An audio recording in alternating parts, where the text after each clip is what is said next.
semināru. Jā. Semināru organizēt tā, ka mēs iesim iekšā jau Live Funding un Tender portālā, sāksim soli pa solim ar administratīvajām lietām, tad uz satirisko B daļu, C daļu un tad uz budžeta daļu. Mana kolēģa Aija tā kā arī visu koordinē šo ieiešanu un rādīšanu un stāstīšanu, bet man ir tāds lūgums, lai mums tā pēc būtības tāds produktīvāks tas seminārs, jo ir jau ļoti grūti tā visu izstāstīt, un arī visur jau ir diezgan precīzi norādes, ka jūs uzdodat jautājumus. Mēs būtu ļoti pateicīgi par jautājumiem.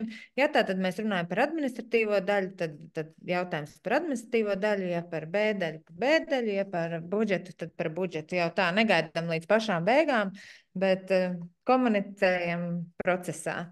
Nu, tas mums noteikti būtu daudz vieglāk un arī apusēji daudz produktīvāk. Tad, Aija, droši vien lūdzu, sāc. Labi, paldies. Jā, tad vārds ir Aija Vanags. Un šī ir mana mūža īsākā prezentācija, kas ir uzlikta tādā prezentācijas formātā, jo tiešām te ir burtiski 2 slaidi, un viens ir tas, kas ir intro slaidiņš. Jo, kā jau Elīna minēja, tad man liekas, ka viss ērtāk un efektīvāk šī saruna raisītos, ja jūs uzdot jautājumus. Kā man patīk salīdzināt, nav vērts jau stāstīt teorijā, kā jātamborē, labāk ir to redzēt vienreiz praksē. Nu tad, lūk, šis ir tas viens no maniem 2 slaidiem, proti bišķiņa ieskatam, kas tad ir tās tēmas, ko mēs šodien gribam, tāda pieturas punkta, kam mēs šodien iziesim cauri, lai vispār tad varētu iesniegt projekta pieteikumu šajā funding un tender portālā. Tad īstenībā tas funding and tender portāls, tas ir tās Eiropas komisijas tādi lielie vārti, caur kuriem tad ir īstenībā pieejama ļoti plaša informācija. Visi ļoti liela daļa no vispār tādu finansēto projektu apkopojumu. Tur ir gan Life, gan Horizoni, un arī iepirkumi tiek veikti caur šo te platformu. Nu, lūk, bet, lai tur tiktu iekšā, tad noteikti tā ir iereģistrēšanās, lai piedalītos jau kādu veidu šajos konkursos, organizācija jāreģistrējas ar savu PIK numberu, un to ir svarīgi zināt arī tām organizācijām, kas nāk tikai, piemēram, kā partneri, visām ir jābūt reģistrētām. Sākuma reģistrācija ir tāda gana primitīva un vienkārša, bet vēlāk jau, ja projekts tiek apstiprināts, tad notiek tās visas oficiālās veidņu aizpildīšanas, pārstāvi deleģēšanas un tā tālāk, bet nu tad to soli pa solim. Un jā, pats projekta pieteikums, Life projekta pieteikums, tātad sastāv no tādām 3 konceptuāli lielajām daļām, kas ir A daļa, kur ir tādas administratīvās lietas, B daļa, kur ir viss saturs, visa projekta esence, visi work package detalizēti un tā tālāk, un C sadaļa, tad tie ir tie KPI, Key Performance indikātori. Nu, lūk, kā jau Elīna minēja, viss tajā pašā funding un tender portālā īstenībā ir ļoti, ļoti detalizēti aprakstīts tā, ka teorētiski tur nevajadzētu nekur nomaldīties. Un plus vēl arī viņi rūpīgi strādā pie tā, lai tas portāls kļūtu aizvien veiksmīgāks, draudzīgāks, pārskatāmāks, jo viens ir tas, ka mēs piedalāmies šajos visos uzsaukumos caur šo te portālu, bet otrs ir arī tas, ka tās visi apstiprinātie projekti arī tiek administrēti caur šo te portālu. Šeit es esmu ielikusi tikai tādas burtiski svarīgākās, nezinu, tādas saites, lai īstenībā būtu vieglāk atrast, bet to visu var ļoti veiksmīgi atrast arī caur jebkurien, jo viņi arī dara tā, ka viņi dublē to visu informāciju. Tātad, lai jums nebūtu jāmeklē kaut kādā vienā vietā mistiskajā, kur ir biežāk uzdotie jautājumi vai kaut kādi tehniskie atbalsti, viņi to ir salikuši ļoti daudzās vietās. Nu jā, tad mana prezentācija beidzās, un tad es labprāt parādītu, kādā veidā tad mēs varam finalizēt vai iesniegt līdz galam šo te projektu.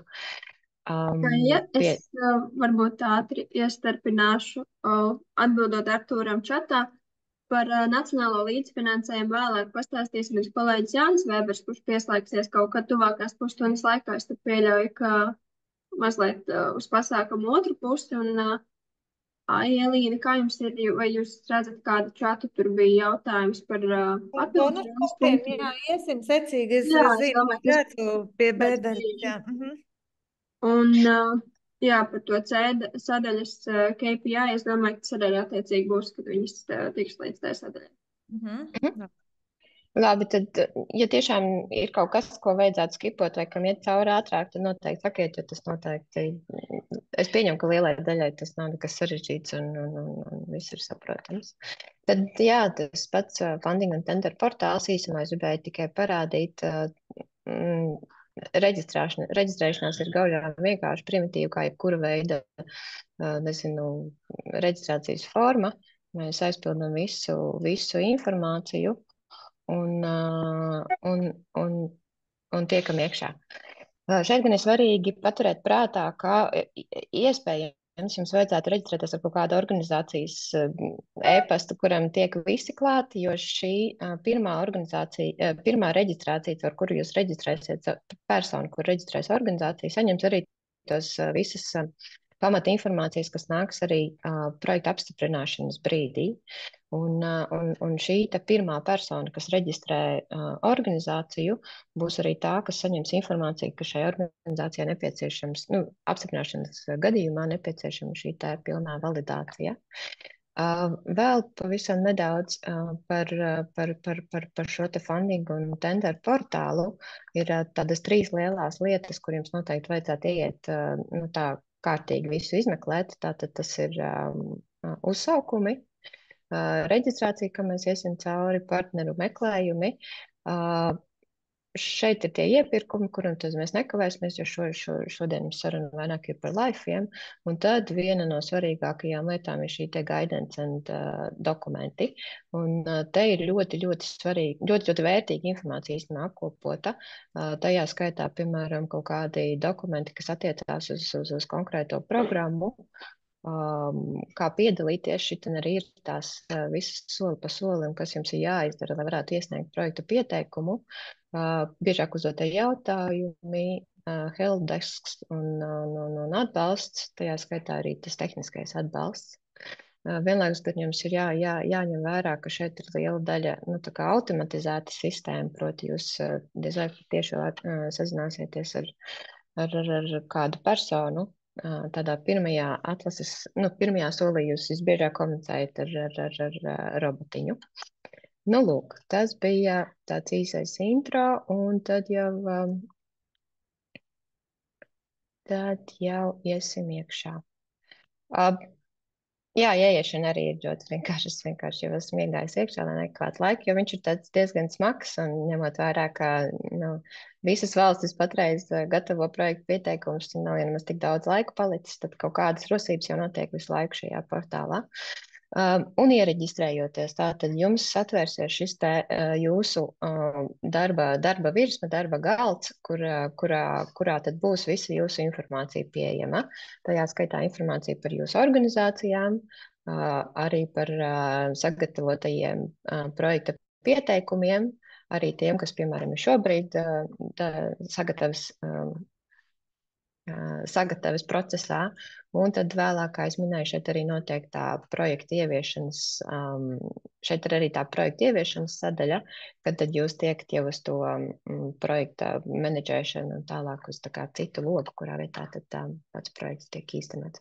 Bet sākumā tad jā, par projekta iesniegšanu. Kā jau es minēju, tad šeit, kur ir fundingi, tad mēs atrodam, sākumā, protams, vajag atrast, reģistrēt šo te PIK numberu, ko var izdarīt zem sadaļas funding un participant registration.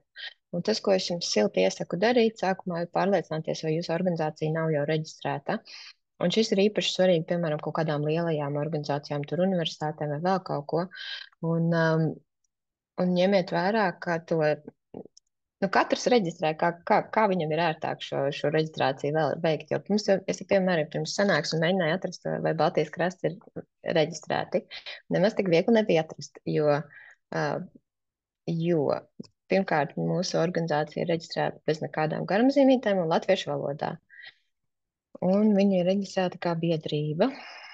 biedrība Baltijas krasti.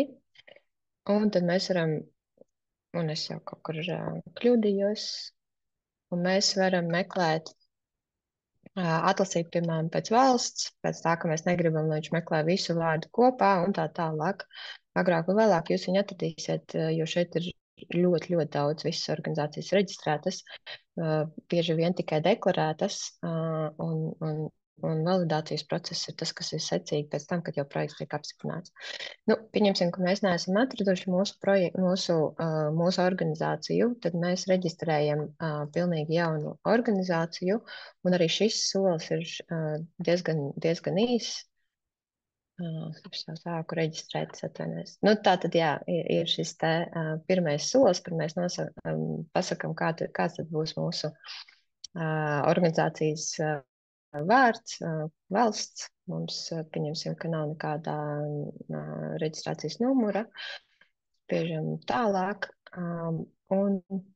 Un tad viņš jau atkal automātiski izmet šo te logu, vai tiešām jūs nesaskatāt, ka šāds te tests 24 organizācija jau eksistē. Un ja viņi eksistē, tad jums noteikti vajadzētu izmantot kādu nevis noteikti. Respektīvi, jā, ja redzat, ka jūsu organizācija kāds jau ir reģistrējis, tad izmantojiet to, kas jau ir reģistrēts. Ja nav, tad mēs sākam pa jaunu to reģistrāciju. Un ātri iereģistrēsim.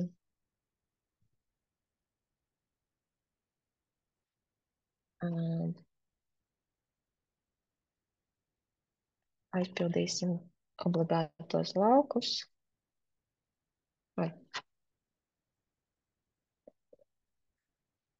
Un arī ierakstīsim telefonu numuru, jo tas ir arī obligāts lauks.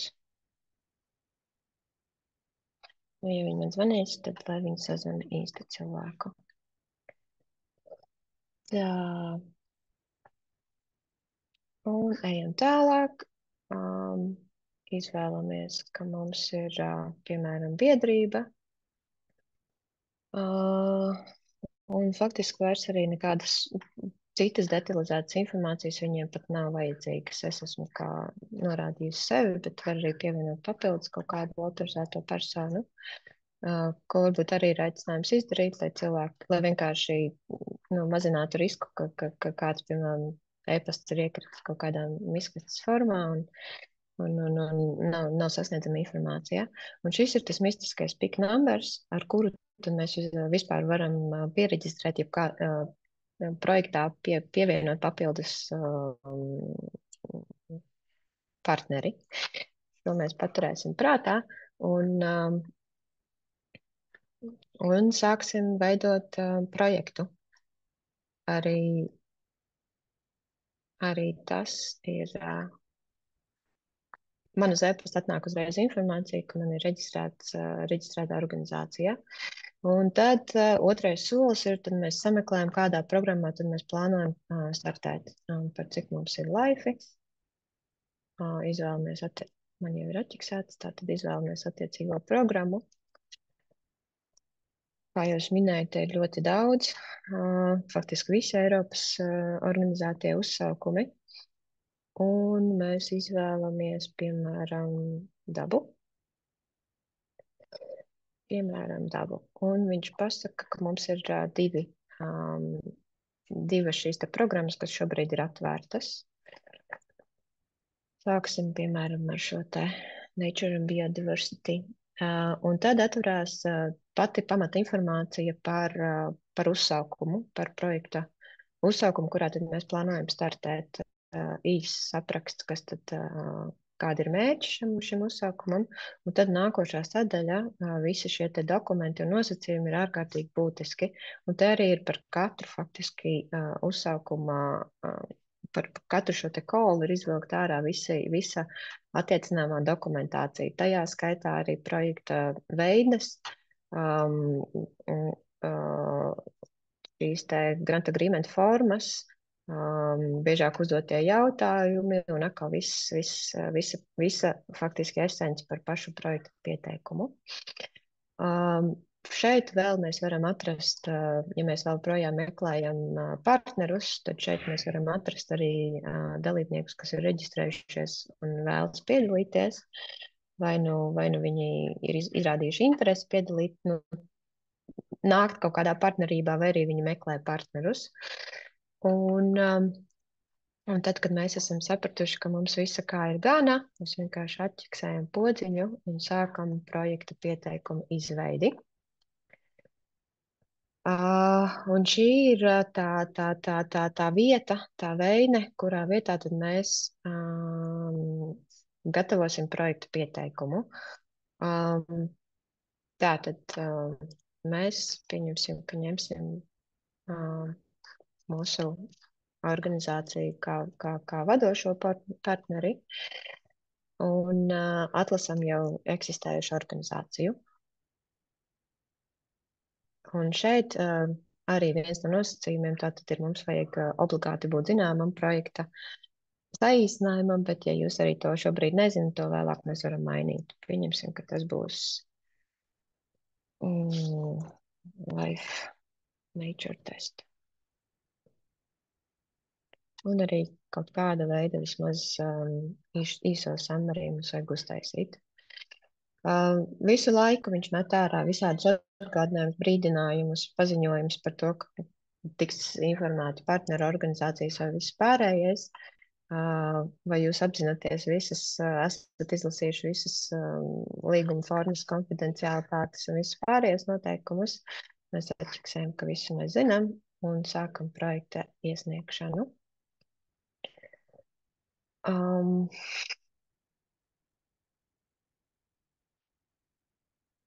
Un tajā brīdī, jā, mēs esam izvēlējušies tādu organizāciju, kuru mēs jau bijām piereģistrējuši, un viņa tiek nozīmēta kā vadošā, kā projekta vadošais partneris, bet arī šis, jebkurā brīdī līdz projekta iesniegšanai nav iekalts uz mūžiem, to visu vēl var mainīt.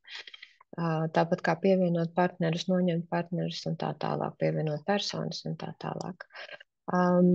Labi, un tad, kad mums ir uzsākts tas projekta pieteikums, mēs šeit liekam klāt projekta partnerus.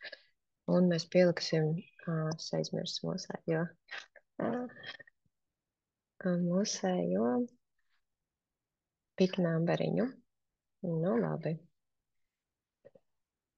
Ja mēs būtu piknambers, mēs noteikti šeit pie mūsu reģistrētajām organizācijām. Arī, kur ir tests 24, ko mēs uztaisījām, un šis ir mūsu piknambers. Un šī ir mūsu organizācija. Mēs redzam, ka viņa ir deklarēta, viņa nav validēta. Validācijas process notiek tajā brīdī, kad projekts ir apstiprināts. Restīvi organizācijām, kuras nav validētas. Validēšana notiek vienreiz mūžā. Ja viņa ir kādreiz validēta organizācija, tad viņa ir sistēmā vienmēr atrodama kā validēta. Lūk, un tajā brīdī, kad mēs pievienojam jaunu organizāciju, tad mums ir jāpievieno arī cilvēks, kas būs organizācijas otrā galā. Vienmēr organizācija ir jānorāda šis te main contact person, un viņam būs pieejama visa projekta informācija. Viņš arī tiek iekšā automātiski šajā te sagatavas formā. Viņš arī var pievienot dokumentus, viņš arī var veikt izmaiņas kaut kādās administratīvajās daļās. Brīdī, kad viņam ir pilna pieeja, viņam ir tiesības to visu darīt. Un mēs pievienosim Elīnu.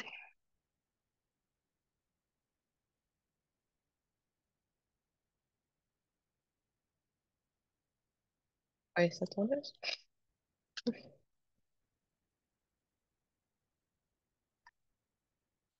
Un e-pastu. Un uz Elīnas e-pastu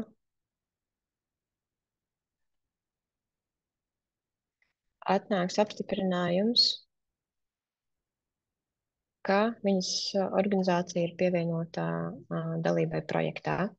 Un šeit mēs varam, ir tikai viena galvenā kontaktpersona, bet mēs varam pievienot vēl pārējos pārstāvjus, kas arī varētu būt kā saņemt šo te visu informāciju, un mēs varam norādīt atkal, kāda veida piekļuva viņiem tiek deleģēta. Vai tas ir tikai skatīšanās, vai tā ir pilna projekta labošana, koriģēšana, editēšana un tā tālāk. Šajā te logā būtiski ir atzīmēt, ka jums ir atkal visa veida atbalsta sistēma pieejama. Tie ir gan šī te tehniskais atbalsts, kur ir detalizēti aprakstīta visāda veida paraudziņi, kādā veidā ko klikšķināt, kā reģistrēt, kā pievienot, nezinu, kaut kādas B-formas un visu pārējo. Restīvi šeit ir ar visiem screenshotiņiem ļoti smuki uztaisīts. Te arī nekādā veidā nav īsti iespējams atmaldīties, ja jūs zinat, ko jūs gribat. Tad ir arī online manuālis, jūs varat arī rakstīt helpdeskam, ja tiešām pēkšņi izmetās kaut kāda kļūda un viņi saka, ka, nezinu, vairs sistēmā neatrodam jūsu projektu pieteikumu, tad aicinām rakstīt, galīgi emergency gadījumos noteikti arī zvanīt. Un šeit ir vēlreiz pieejami visas formas, kas ir nepieciešamas šī te projekta iesniegšanai. Un šajā brīdī tad es droši vien parādīšu, kas ir tās formas. Un pie viena tad mēs varam apskatīties.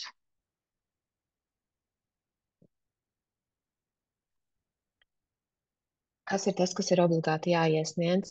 Tā tad ir šī te B forma, kas ir paša projekta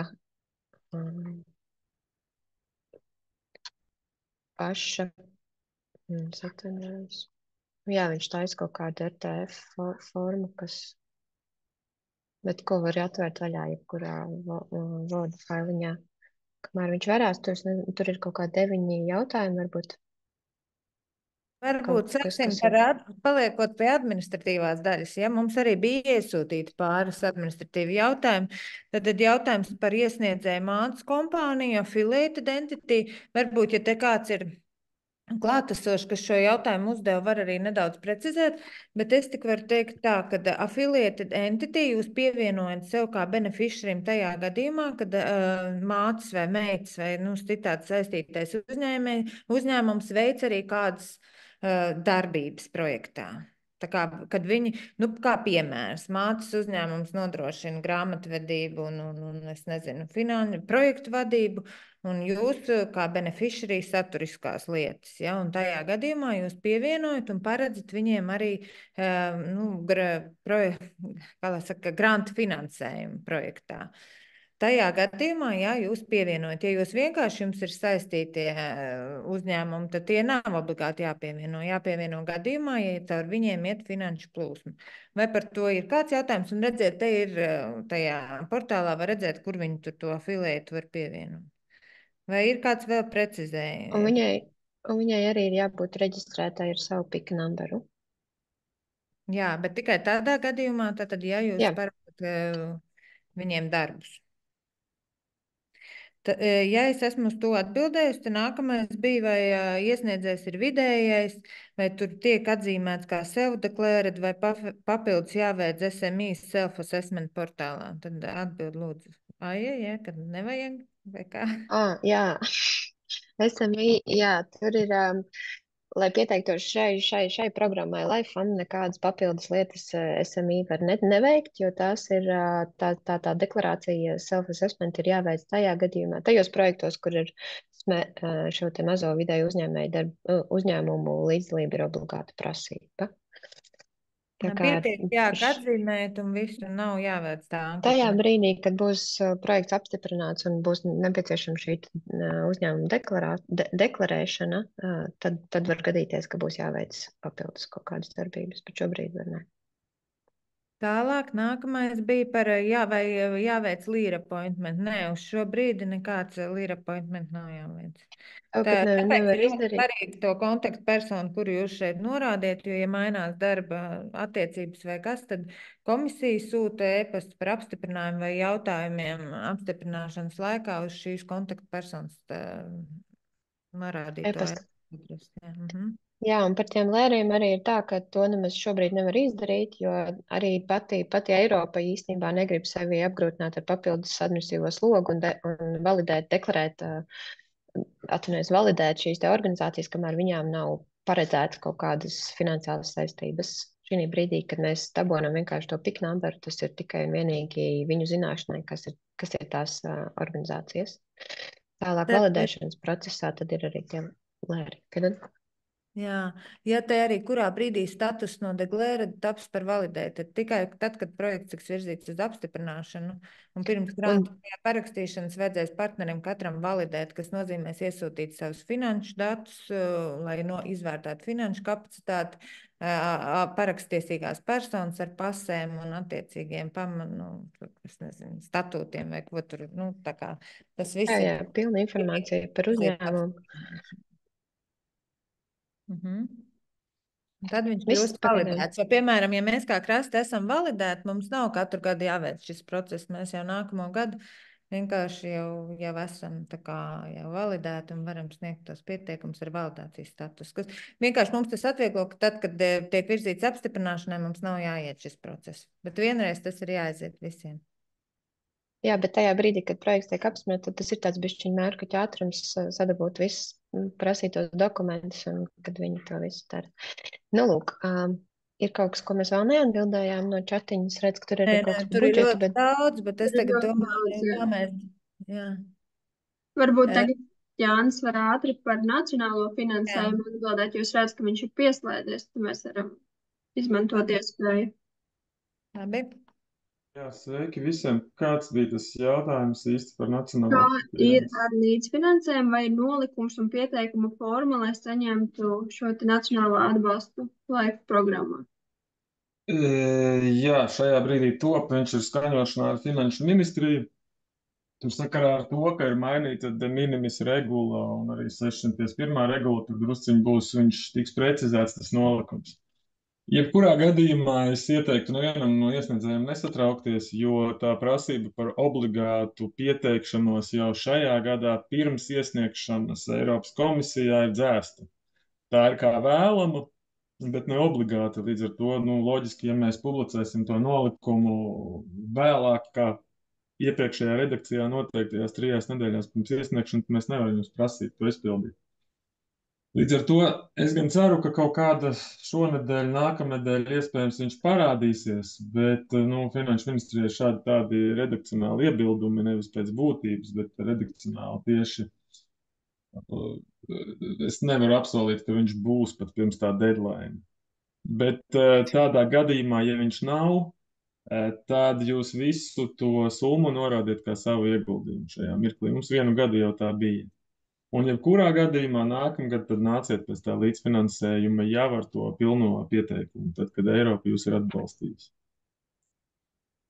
Paldies, Jāni. Sakiet, ir zināms, cik procentu varētu būt tas atbalsts no vides fonda? Redziet, atkarīgs. Es šobrīd, ja jums pateikšu, jūs, piemēram, esat kāds uzņēmējs pārstāvat vai ko? Universitāte. Ko lūdzu? Universitāte. Universitāte 30%. Aha, pie nosacījuma, ja nacionālais finansējums tiek dots kā no komercdarbības atbalsta brīvs finansējums.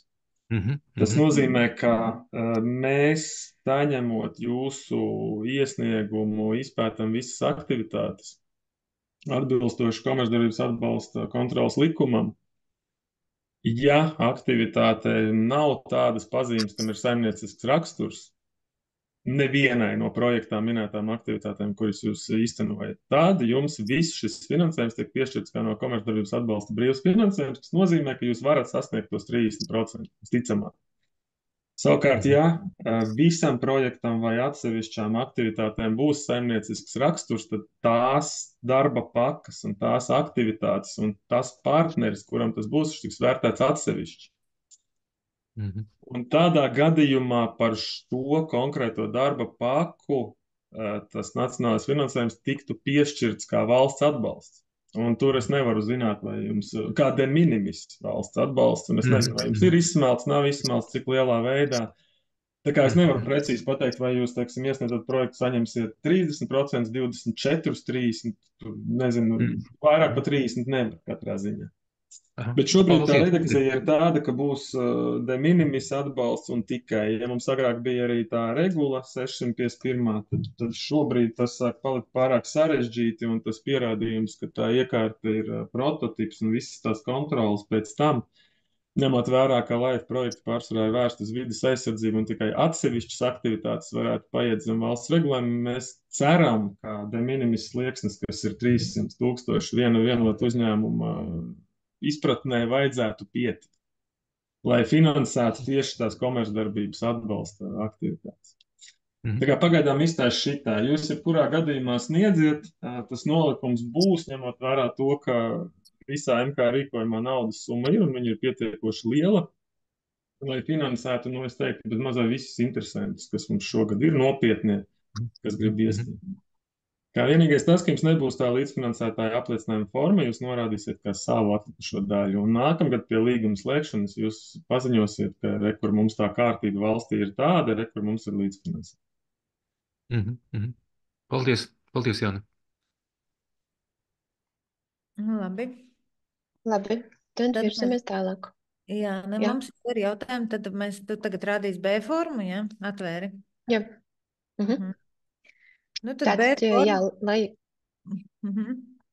lai iepielādējot šo te paku, tur ir visi tie dokumenti, kurus ir iespējams augšuplādēt projektu pieteikumu formā. Ne visi viņi ir obligāti, bet daži ir obligāti, bez kuriem tālāk jūs vienkārši neiesniegsiet projektu. Un tas pats nozīmīgākais tātad ir šī B forma, kur tad Elīna var droši vien pakomentēt. Jā, sāksim ar to, ka nedrīkst pārsniegt 120 lapas.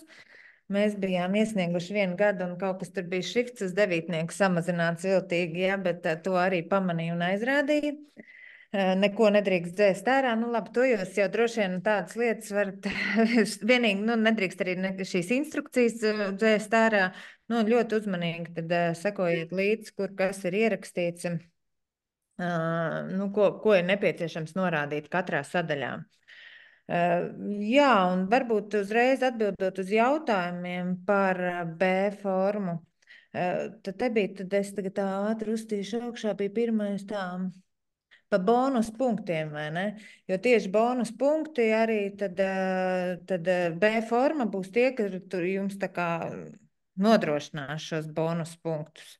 Un tad, lai iegūtu maksimāli, tātad LIFE var iegūt šos 10 bonus punktus, attiecīgi atbildot uz, tā kā, kad projekta pieteikums uzsver atbildi uz tādām 5 būtiskiem aspektiem projektā, un tad tās ir sadaļas, kuras jums vajadzētu īpaši pievērst uzmanību.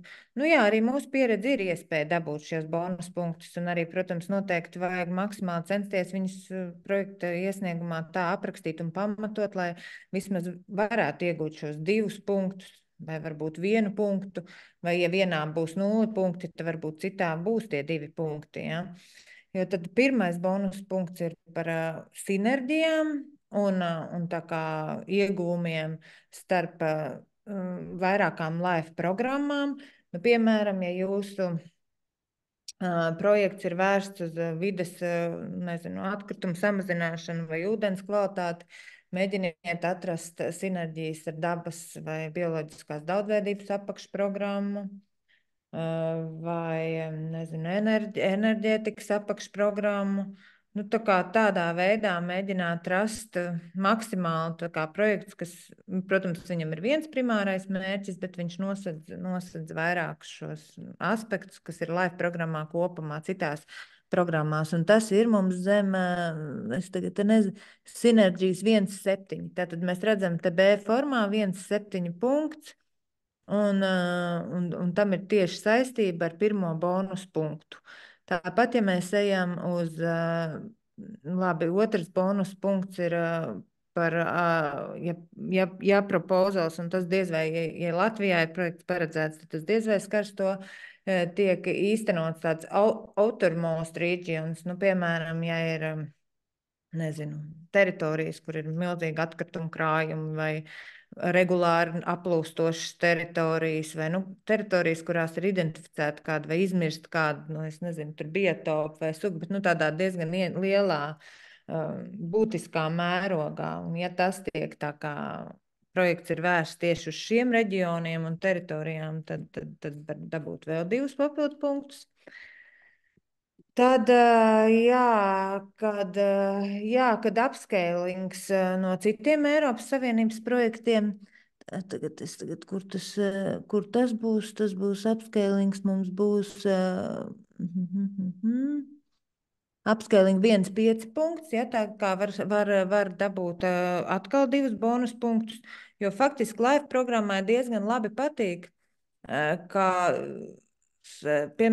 tāds modelis, ka Horizonā ir veikta pētniecība, ir tā kā ir tad fundamentālā pētniecība, un LIFE faktiski neatbalsta pētniecību. LIFE tieši ar ieviešanu nodarbojas pilotēšanu, demonstrēšanu, ieviešanu. Un tad, ja šī LIFE projekts tiek bāzēts uz tādiem Horizon vai citu programmu fundamentāliem pētījumiem, tas ir tāds minot konkrēti kuri un kā tas ir radies, tas noteikti var dabūt šo bonus punktu. Un tad ir par to katalītisko potenciālu, kā tās darbības, kā projektā veiktās darbības ģenerēs vēl tādu gan pārnesi uz citām teritorijām, gan citām vietām, gan arī tādu šīs idejas projekta vai tā kā iestrādņu pārņemšanu kādā politikas plānošanā, politikas dokumentos, un tālāk tas pārnesīsies uz plašāku teritoriju un vietām, vai tur nacionālā, reģionālā, nacionālā vai transnacionālā līmenī. Tas tā tad ir vēl viens aspekts, par ko var dabūt. Jā, un starptautiskā sadarbība, ja, var ģenerēt vēl 2% divus bonus punktus. Bet te gan jāsaka tā, te mums arī bijusi dažāda pieredze. Tikai tā ķeksīša pēc ielikt to starptautisko sadarbības partneri, tas tā īsti nestrādās. Tur tiešām vajag, ka tā partnerība, tā loģiski iekļaujās, jo, piemēram, diezgan grūti mums ir bieži bijis, ja viss praktiskās aktivitātes notiek Latvijā, mērķis ir uzlabot situāciju kādā konkrētā jomā Latvijā, tad kur to starptautisko partneri? Tad, ja mēs tā varam labi iekabināt, tad kabinam, ka viņš mums pārnes to savu labo praksi un pieredzi, pierādot, ka viņam ir jau kaut kas tāds, tā kā kādā Eiropas valstī veiksmīgi īstenots, viņam ir aprobēts pieredzi, un viņš tad nāk pamācīt mūs šeit. Un tas bija vēl sasaucās ar vienu to jautājumu, kā atlasīt šos starptautiskos partnerus, un vai ir kāda, kas to nosaka, ja šis koncerta sastāvs un tā. Protams, nekas to formāli nekur nav nekas pateikts un neko nenosaka. Tā, bet var piedalīties kā partneri visas oficiālās šīs valstis, kas tur vadlīnijās minētas, bet tā var teikt, ka no pieredzes arī, kad, ja mums ir tikai Latvijas projekts vai Baltijas projekts, viņiem patīk iesaista, kā lai saka, vecās vai Rietuma Eiropas dalību valstis, ja, kā varētu būt Vācija, Zviedrija. Tas ir tā, tas galīgi nav viennozīmīgi, tas nav tāds viennozīmīgi, bet tad, jo mēs tā arī esam kaut kur skatījušies un kad arī vērtījuši, arī kad vērtētāji tomēr lielākoties trāpās no šīm lielajām un vecajām dalību valstīm, un tad arī tādējādi redzot savu valsti kā partneri labā projektā, tas var nospēlēt kā bonus. Bet tikai tad tas nav jāizdara formāli, to uzreiz redz tikai tad, ja tas tā kā pilnīgi loģiski un saskanīgi iekļaujās projektā. Tas tad bija pa bonus punktiem un starptautisko partnerību, tā varbūt īsi atbildēju. Tā pa KPI paiesim vēlāk, pa budžetu mēs arī bišķiņ vēlāk. Jā, ja mēs runājam par B daļu, kas tad būtu būtiski? Jā, B daļā šajās pieiet pietiekami nopietni arī šīm vispārējām daļām.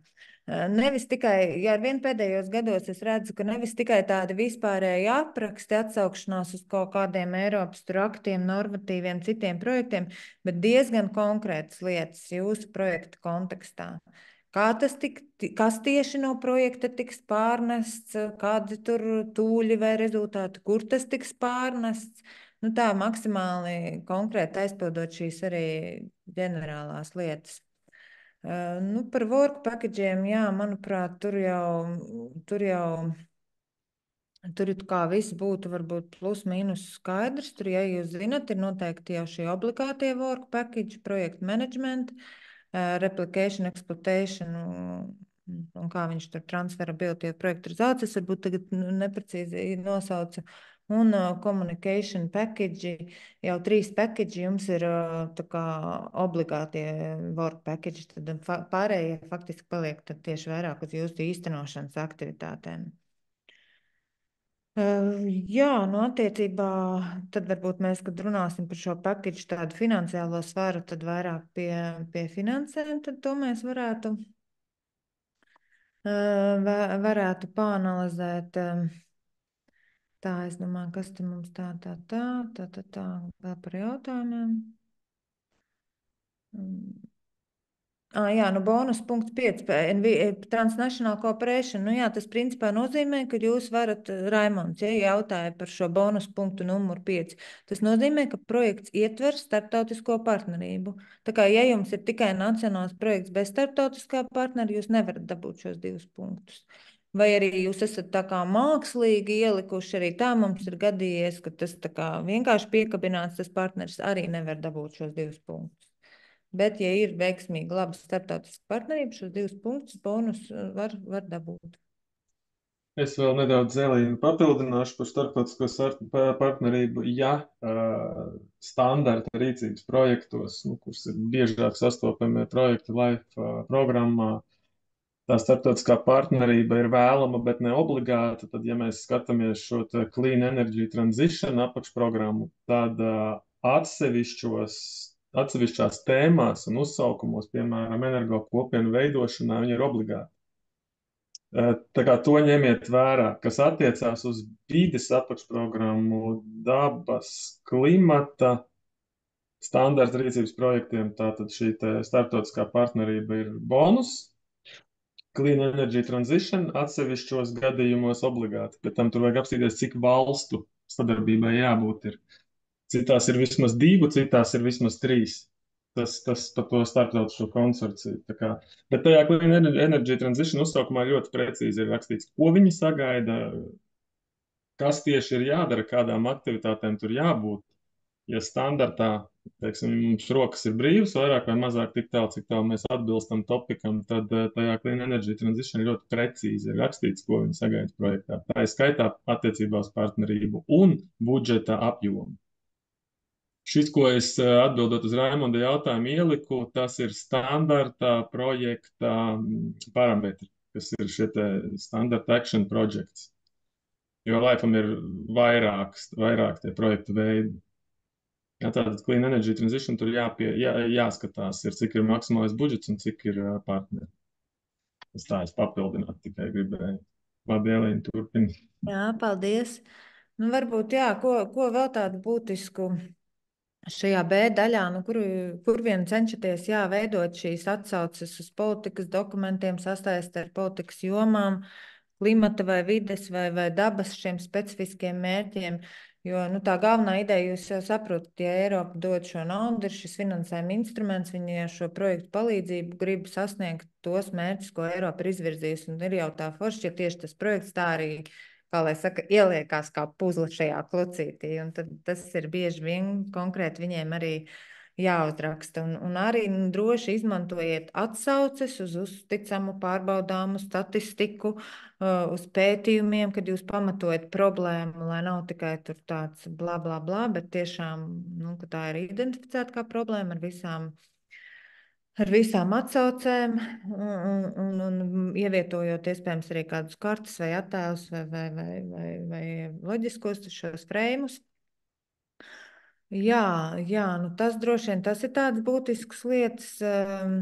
Jā, nu tad, kad izvirzat šos specifiskos mērķus, turat prātā, kad katram no šiem specifiskiem mērķiem ir jāatrisina kāda no šīm, respektīvi, ir jāatrisina, jūs izvirzat problēmas, kādas projekts risināts, tad, respektīvi, šiem specifiskajiem mērķiem arī jānosaka šīs visas problēmas, kuras jūs esat izvirzījuši šajā konkrētā projektā. Tad skaidri sasaistes ar problēmām un izvirzītiem mērķiem. Varbūt to pat ir labi kaut kādā grafikā parādīt.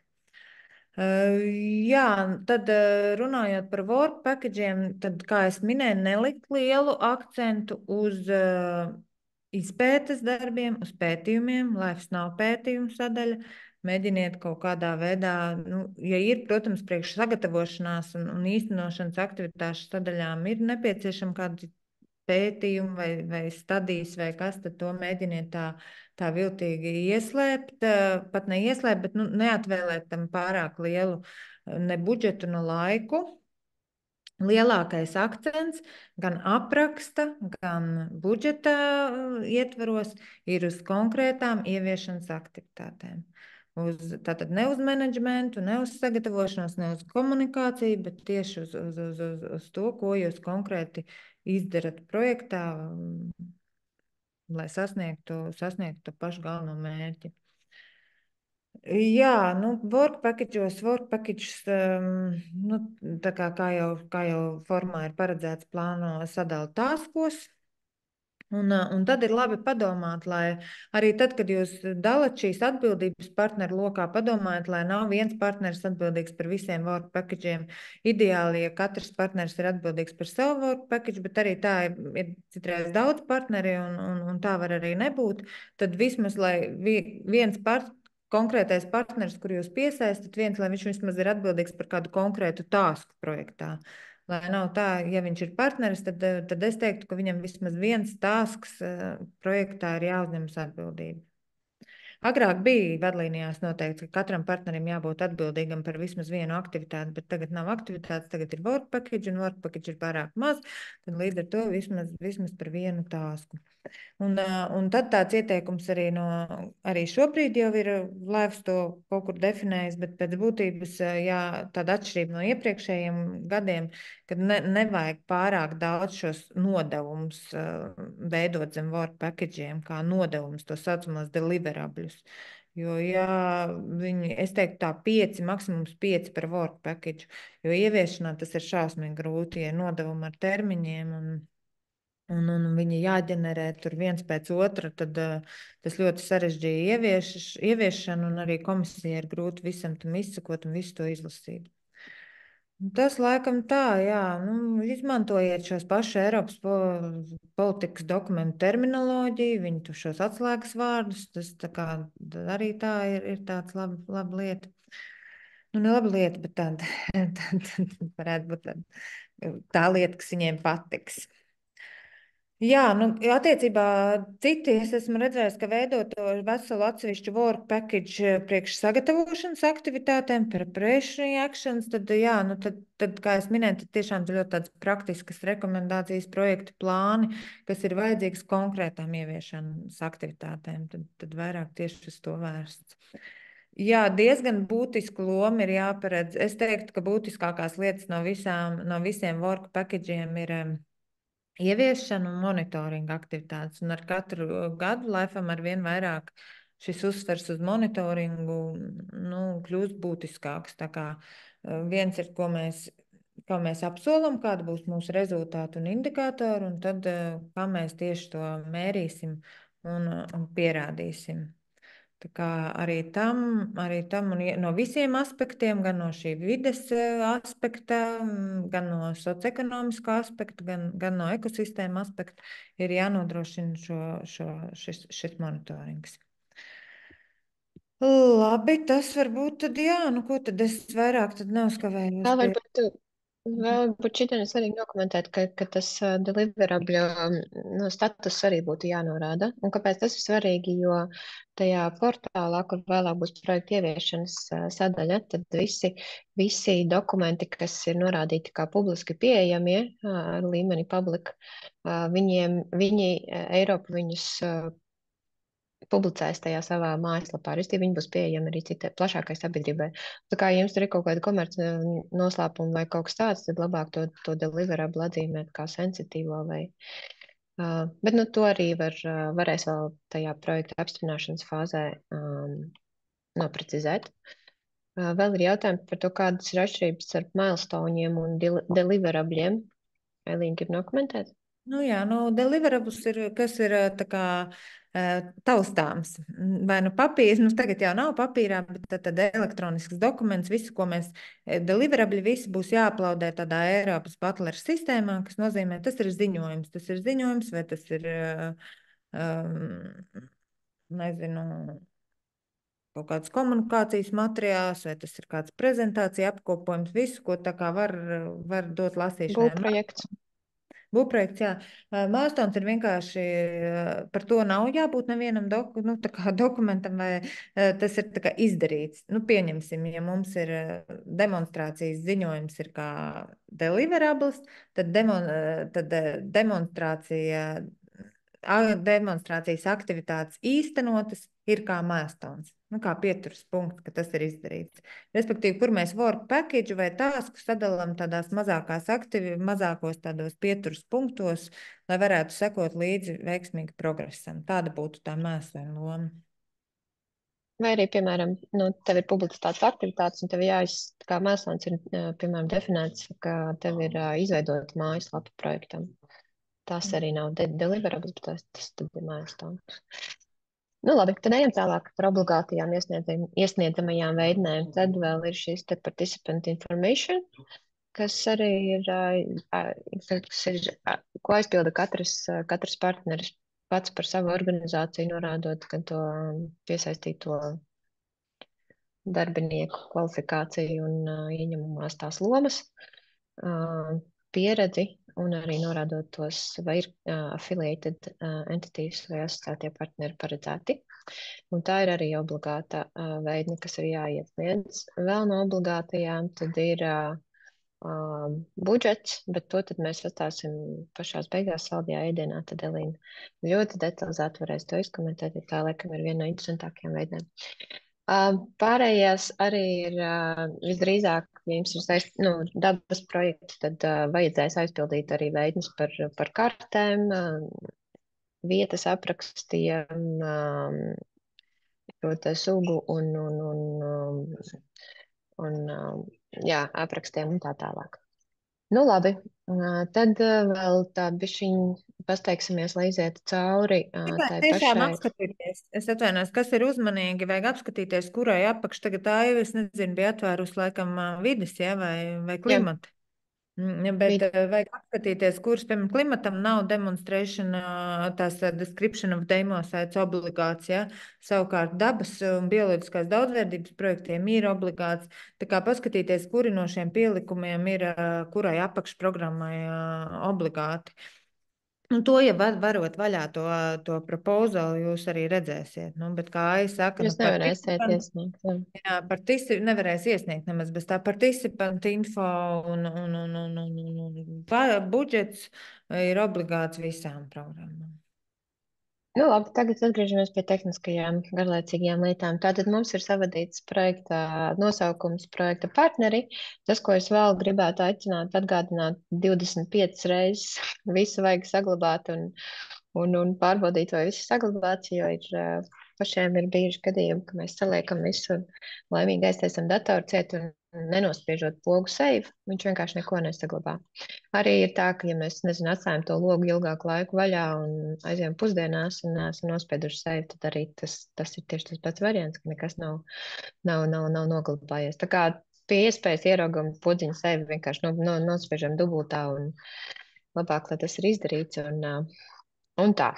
Labi, tagad mēs ejam uz nākošo soli, save and go to next step. Tad, kad mums ir savadīti partneri, mēs tiekam pie tās lielās formas, kur tad mēs tiekam tālāk pie administratīvās formas, pie šīs te vietas, kur mums vajag augšuplādēt visus pavadošos dokumentus, kas ir tā bēdaļa, ko mēs tikko izrunājām, kas ir participant information, ko mēs arī tikko izrunājām, un tas budžets, ko tad mēs vēlāk izrunāsim. Pārējos mēs redzam, ka nav zvaigznītes klāt, tos mēs varam, tie ir wannabe dokumenti, kurus varētu pievienot, ja jums ir ko rakstīt, un jūs uzskatāt, ka tādā veidā var sniegt plašāku un vērtīgāku informāciju projektā apklāstam, izklāstam. Lūk, šeit ir interesanti, ka parādīsies vēl viena podziņa validate. Tā ir podziņa, kas mums ļauj saprast, ko mēs neesam izdarījuši, sagatavojot projektu pieteikumu. Proti, nospiežot šo te podziņu, mums izlec ārā, ka mēs neesam, piemēram, vispār neko izdarījuši A sadaļā. Un A sadaļu mēs varam A sadaļa ir administratīvā daļa, kur mēs savadam informāciju par projekta partneriem, par budžetu un tādu atkal lielo ģenerālu informāciju par pašu projektu. Šī tā general information mums ir jānorāda obligāti, cik ilgs būs projekts, kādā apakšnozarē viņš būs. Šeit mēs varam mainīt abstraktu, un šeit mēs varam arī koriģēt to akronīmu. Kā es minēju, tas nav iekalts akmenī tajā brīdī, kad jūs atverat formu, bet šeit jūs visu varat samainīt, un tad automātiski mainīsies visur. Tālāk šeit ir obligāti jāķeksē, vai tā ir, piemēram, vai šis projekta pieteikums jau ir bijis iesniegts kādreiz vai nav bijis, un tā tālāk, un ka mēs visu ievērojam, zinām visas prasības un tā tālāk. Un atkal mēs visu saglabājam, un ja gadījumā mēs esam kaut ko neaizpildījuši, viņi mums izmet kļūdu. Mēs tiešām visus pavadījām. Nē. Lūk, tātad mums pietrūkst projekta nosaukums, mums nav informācija par projekta partneri, mums nav par vadošo partneri, mums nav par projekta partneri, budžets mums arī nav. Tagad aiziesim uz to sadaļu, kas ir informācija par projekta partneriem. Šeit mums arī ir gan tādas administratīvas formas, kas jāaizpilda. Mums ir jānorāda, vai organizācijā ir kāds departaments, ja nav, mēs vienkārši atķiksējam, ka nav. Ja ir, tad to visu vajag detāli aprakstīt. Un šeit ir svarīgi atcerēties, ka, piemēram, šī brīdī tad mēs norādam to kontaktpersonu, kas atkal jau saņems to pamatu informāciju par projektu. Un šeit parādās tā persona, kura jums ir bijusi ierakstīta projekta pieteikumā kā main contact person. Ja jūs gribat mainīt, tad jums ir pirmkārt jāsmaina tajā vietā, un tad jūs varat šeit nomainīt. Un atkal mēs saķeksējam visu, ko mēs gribam saķeksēt, un saglabājam visu. Tad, kad mums ir kaut kas neaizpildīts, viņš mums izmet kā eroru, bet tas nekas, mēs vienalga varam izdomāt, ka mēs šobrīd nevaram to pilnvērtīgu informāciju sniegt. Mums paliks tas, kas mums ir saglabāts, tas, kas ir nesaglabāts, to mēs varēsim kurā brīdī atgriezties un sapildīt. Tad šajā administratīvajā formā vēl ir tātad participants bija tas, ko es jums tikko parādīju. Tad ir šī te budžeta forma. Un šeit gan ir ļoti svarīgi ņemt vērā to, ka šī ir pati neforšākā forma, kādu es esmu, kas ir viņiem šajā portālā. Jo šeit viss ir jāsavada manuāli. Nekas no tā, ko jūs būsiet iesnieguši projektā tajās sadaļās, kas būs augšu pielādēta budžeta detalizētā forma vai kaut kas, nekur viņš nekādā veidā nesinhronizējās. Šeit jūs manuāli visu ar roku savadāt, plus vēl viņš rēķina tikai kaut kādu daļu no tām lietām. Viņš pieņem, ka jūs tātad maksimālais, viņš sarēķinās, ka maksimālais pieprasāmais finansējums ir 1284, bet jūs, piemēram, nokļūdaties 128 tikai. Un viņš saka, ok, tā nav nekā, tas ir godīgi. Ja jūs gribat vispār jau paši nosakt, tad this is up to you. Bet, ja mēs ierakstītu, piemēram, ka es gribu, lai man nosēd vairāk, tad viņš, protams, izmetīs, ka tā ir kļūda brīdī, kad mēs viņu gribēsim, ko es atvainojos, nevis validēt, bet saglabāt. Jā, ar to es vēlējos norādīt, ka šī ir dubultā svarīgā forma, ko ir nepieciešams 4 reizes vai 5 reizes salīdzināt, un, ja sevišķi jums ir, nezinu, 15 partneri, tad tas ir gan apgrūtinoši, un aiciniet arī pašus partnerus šeit ielogoties, izskatīt detalizēti, vai tiešām viss ir pareizi, neuzņemieties atbildību kā vadošais partners, ka jūs esat, vai vispār nevadošais, bet vienkārši kā sapildītājs. Aiciniet partnerus arī šeit ieskatīties. Nu, lūk, tās bija administratīvās formas. Un brīdī, jā, ka mēs atkal nospiežam to, ko mēs gribētu validēt, viņš izmet ārā tās lietas, kas ir, bez kā viņš mums nepieņems projektu, proti sarkanās, un šīs te dzeltenās ir brīdinošās lietas, proti, nu, mēs varam pateikt, ka es negribu norādīt, kāds ir, nezinu, dzimums vai vēl kaut kas, un viņam ir, viņš pieņems to projektu pieteikumu, un tā arī nav nekāda izvērtēšanas. Nu, tas varētu būt jautājums par projektu pieteikumu kvalitāti, bet iesniegt jūs šo te projektu varēsiet, restīvi viņš nav kā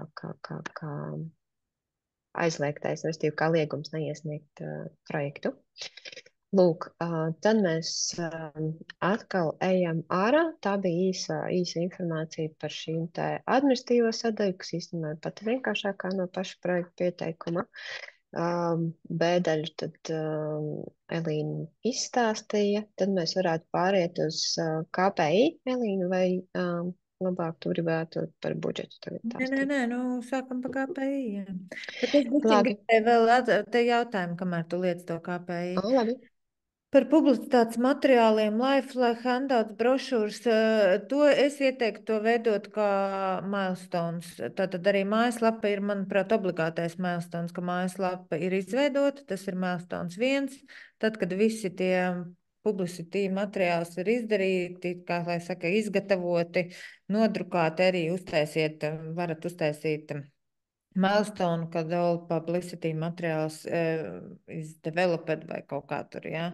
Jo visus šos brošūras un leaflets likt kā deliverables, tam arī manā ieskatā nav liela nozīme. Tur ir jāpadomā, kas tad būtu komunikācijas work package nodevumu. Jā, varbūt tie varētu būt kādi, nezinu, newsletteri, bet tad es ieteiktu to darīt projekta beigās, apvienojot visus newsletterus, nevis katru likt pa periodu. Nu, kaut kā tā, vai kaut kāds komunikācijas atskaita, piemēram, viena, kas varētu būt kā deliverables papīrā, bet viss pārējais, jā. Tad zinātniskā konference, tas arī, kad ir zinātniskā konference ir noorganizēta, tas būtu kā milestones. Jo deliverable jūs nevarat, ko jūs varat par konferenci, jūs varat tikai prezentācijas, jo tad jums būtu jāveido, ja jūs gribat kā deliverable, tad jāveido vecās ziņojums par konferences norisi, kur var ievietot sistēmā kā deliverable. Par akronīmu, ieteikumu nav arī life-am nekāda nosacījuma, galvenais ir jābūt life priekšā. Life tur, es nezinu, nature life tur, nezinu, rivers vai life tur kaut kas tāds. Tas būtu tas, un jā, komunāla izdevuma tas būtu ietilps 7% overheados, tam nav paredzēta atsevišķa budžeta kategorija. Tas tā ātri jau atbildes uz Ludmilas jautājumiem. Nu, tagad mēs pārējām pie Key Project Level Indicators, kas ir tādas lielas galvas sāpes gan sagatavošanas, gan ieviešanas laikā, un par kuriem arī arī pašai Sinējā un komisijai ir tādi. Nu, šobrīd jau ir vieglāk izveidot beidzot tādu vienkāršāku sistēmu. Pat ne vienkāršāk, bet vismaz komisija pati aptuveni saprot, ko viņi grib un ko viņi sagaida. Jā, es nezinu, vai mēs tā varam, kā jūs bijat rakstījuši čatā, tieši konkrēti iziet cauri katram no šiem. Bet tad, kad jūs atzīmējat, ja, šis jau būtu vienkārši, vai ne? Kad jūs vienkārši uzrakstiet, Uzrakstiet yes vai nav, un tad nav jābūt visam yes, ja to jūs zinat, bet ja uzrakst yes, tad viņš laikam piedāvāja to lodziņu vai nē. Tur ir tā, Šajā ka brīdī nē. ir daļa, Izdara šo ir daļa, kas ir vienkārši atbildām ar yes un nav, un tad ir vēl sadaļa, kas ir tās lietas, kur viņi tad prasīs papildus jautājumus. Piemēram, nu jā, lai vispār viņu tā kā saglabātu, ir obligāti šajā sagatavošanas fāzē arī ir obligāti jāķeksē visas lietas, kas ir ar sarkanā zvaigznīti. Tātad vienkārši uz labu laimi šo te mēs saķeksēsim. Un vēl ir arī jānorāda.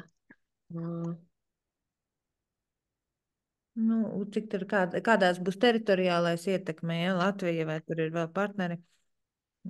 Kuri partneri? Jā, jāpatur prātā, tad varbūt es tādu, kamēr Aina tur klikšķiņu tādu ģenerālo lietu, kad šie KPI, viņi tā kā kalpo dažādiem mērķiem. Kā tad viens ir jūsu pašu tā kā projekta, nu, ko jūs esat sasnieguši. Otrs, nu, tā kā jūs esat sasnieguši šos izvirzītos mērķus un uzdevumus un kā jūs to izmēriet. Otrs būtu tā priekš komisijas interesē arī tādai kā politikas atgriezeniskai saitei, programmas darbības novērtēšanai. Respektīvi, viņi kā LIFE programma arī sola, ka viņi aizsargās tik un tik platības hektārus ar biotopiem, uzlabos sugu stāvokli, nodrošinās labu ekoloģisku kvalitāti, atbalstīs tik un tik inovācijas tā kā vides jomā, ja? Vai tur cirkulārās ekonomikas jomā. Un tad viņiem ir jāspēj ar jūsu projektu izmērīt arī, tāpēc viņi tagad tā visu to ir klasificējuši, ar jūsu projektu konkrēti jāspēj izmērīt arī savas programmas ietekme. Jā, tāpēc ir jāparedz, ka to var izmērīt, nu, ka tas ir tāds skaitliska mērvienība ar tādu diezgan augstu ticamības pakāpi, ko jūs savukārt pēc tam visu šajā monitoringa aktivitātē aprakstiet. Nu jā, un vismaz astoņiem key performance indikatoram katram projektam ir jābūt. Nu, es ieteiktu arī pie tā pieturēties.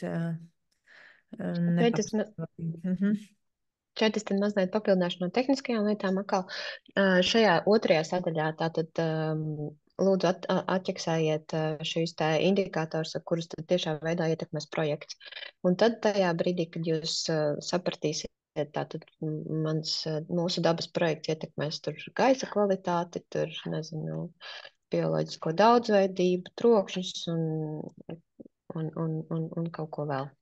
Tajā brīdī gan pie katra ķeksīša, pie katra atķeksētā ķeksīša, viņš izmetīs jums sagatavos atsevišķu papildus logu, kur tad jums gan vajadzēs norādīt šo te bāzes vērtību, projekta beigu vērtību un vēl arī 3 līdz 5 gadu sasniedzamo vērtību pēc projekta beigām. Var izvēlēties 3 vai 5 projektu gadu laikā pēc projekta, ko jūs apsoliet. Es nezinu, kurā vietā tā var izvēlēties, bet... Labi, bet tad tas, ko es gribētu vērst jūsu uzmanību, ir, ka viņiem ir kaut kāds savs algoritms vai sava ideja, kādā veidā tad viņi katru no šiem te indikatoriem vēlas redzēt novērtētu.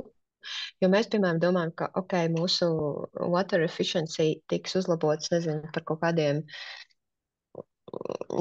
mazināsies planktona vai kaut kas tāds, es nemācēšu šo tik komentēt, bet viņi savukārt prasa, ka jums ir jāspēj uzrādīt šos sasniedzamo vērtību kubikmetri gadā. Un te viņi arī prasa, lai būtu parādīta indikātora vērtība kubikmetri gadā. Un vēl jūsu pašu arī vērtībai vajadzētu mēģināt aprakstīt, kādā veidā, tad, kas ir tie pieņēmumi, uz ko jūs balstaties, ka jums šī bāzes vērtība šobrīd ir tāda, projekta beigu vērtība ir tāda, un tad viņi būs tāda. Bet vienlaiks atcerieties, ka nekādas beigās memoārs šeit jūs aprakstīt nevarēsiet, jo teikt, ka 1000 simboliņi iespējami. Tad, jā, un katram šim te atķeksētajam KPI indikatoriņam vērtība ir noteikti savādāk. Piemēram,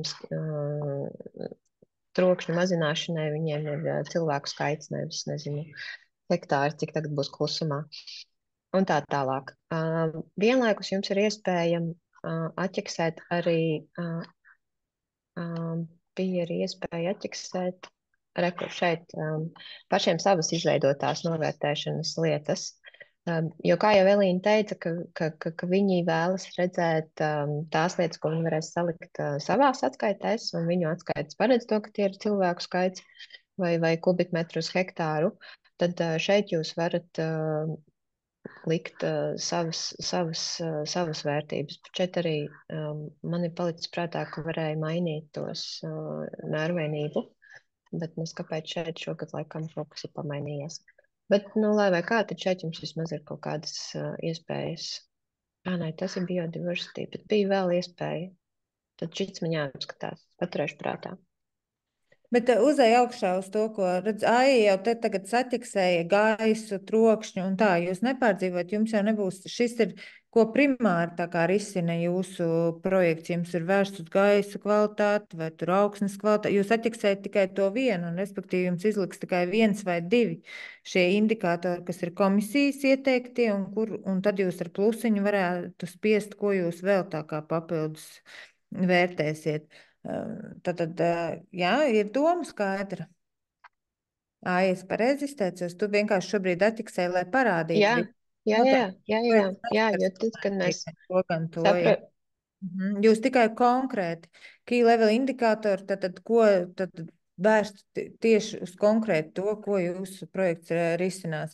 Un te ir tāds tas baselines, jā, ja te tiešām ir ļoti svarīgi pamatot ar atsaucēm uz kādiem pētījumiem vai ziņojumiem vai statistiku. Tas ir diezgan svarīgi. Un tas ir diezgan arī grūti citreiz iegūt to baseline par kaut kādiem jautājumiem, jo tā ir, tad Laifs arī tā uzskata, kad jābūt izmaiņām, ir jābūt kādam izmēramam uzlabojumam, izmaiņām. Un tad tam tieši ir svarīgi, ka tas baseline ir zināms un precīzs un nav izdomāts. Tam ir pamatojums. Jā. Nu, jā, tas bija. Bišķi tu neskrien. Varbūt ir tā pa tiem KPI, varbūt ir kādi jautājumi, bet es gribēju teikt, ka es gribētu jūs tā kā iedrošināt vai rosināt. Bija arī komentārs, bija arī čatā jautājums par konkurētspēju projektu pieteikumam kopumā.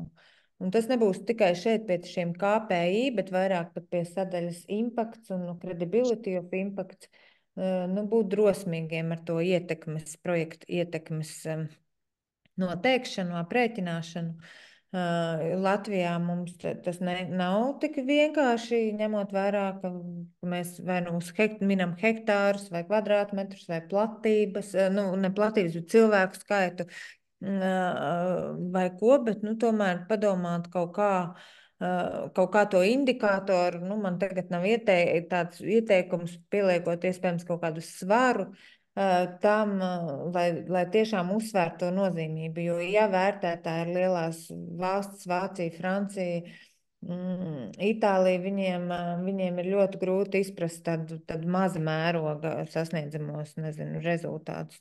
Un jā, esat drosmīgi, iespēja, protams, ne tā kā galīgi būvējot gaisa pils, bet cik iespējams nosakot šo ietekmi un šos indikātorus, iespēja robežās esat tādi drosmīgāki, jo tas jau tālāk ir atkarīgs, jāpierāda būs, bet daudz kas atkarīgs no metodoloģijas.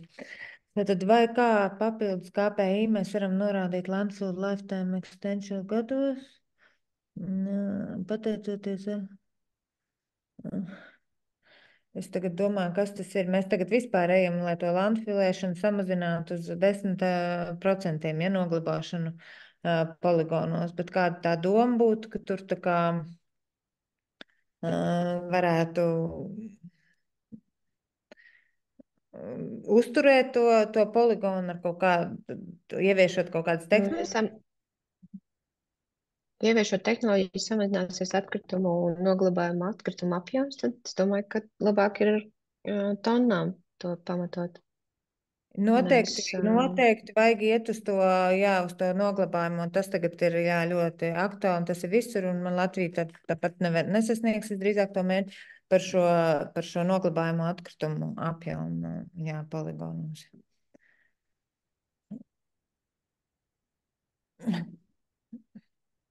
Jā, tad es domāju, ka tur ir papildinājums komentāram. Doma ir tāda, ka tiek pārstrādāti atkritumi no izgāstos, kā rezultātā tā ilgāk kalpos. Es domāju, tad ir akcents jāliek uz to, ka ir samazināts noglabājuma atkrituma apjoms, nevis atkrituma poligonu ilgtspēju palielināt. Vēl bija jautājums par tiem afterlifeiem un leimaņiem. Tās ir obligātās projekta publicitātes prasības, tāpēc es to aicinātu likt nevis pie management and coordination, bet pie dissemination aktivitātēm un publicity. Bet jā, tā ir obligāta life prasība. Jā, Leimans ir pie communication, bet attiecībā par tā afterlife skatieties, tad afterlife tagad ir palicis tikai tādā klasiskā izpratnē dabas un bioloģiskās daudzveidības projektiem. Vides projektiem ir kā viņš tur saucās, exploitation plan with future replicability, kaut kādu to potenciālu, ja? Tad tam droši vien būtu jābūt tajā aktivitātē, kas ir zem tās sustainability un exploitation tajā aktivitātē. Tāds klasisks vienkārši afterlife plāns, kur uzskaitīja visas aktivitātes un kā viņas turpināsies, tāds vairs nav. Tur vajag iepazīties gan vadlīnijās, gan pieteikumā. Tagad ir atrunāts katrai apakšprogrammai. Ir nedaudz cits.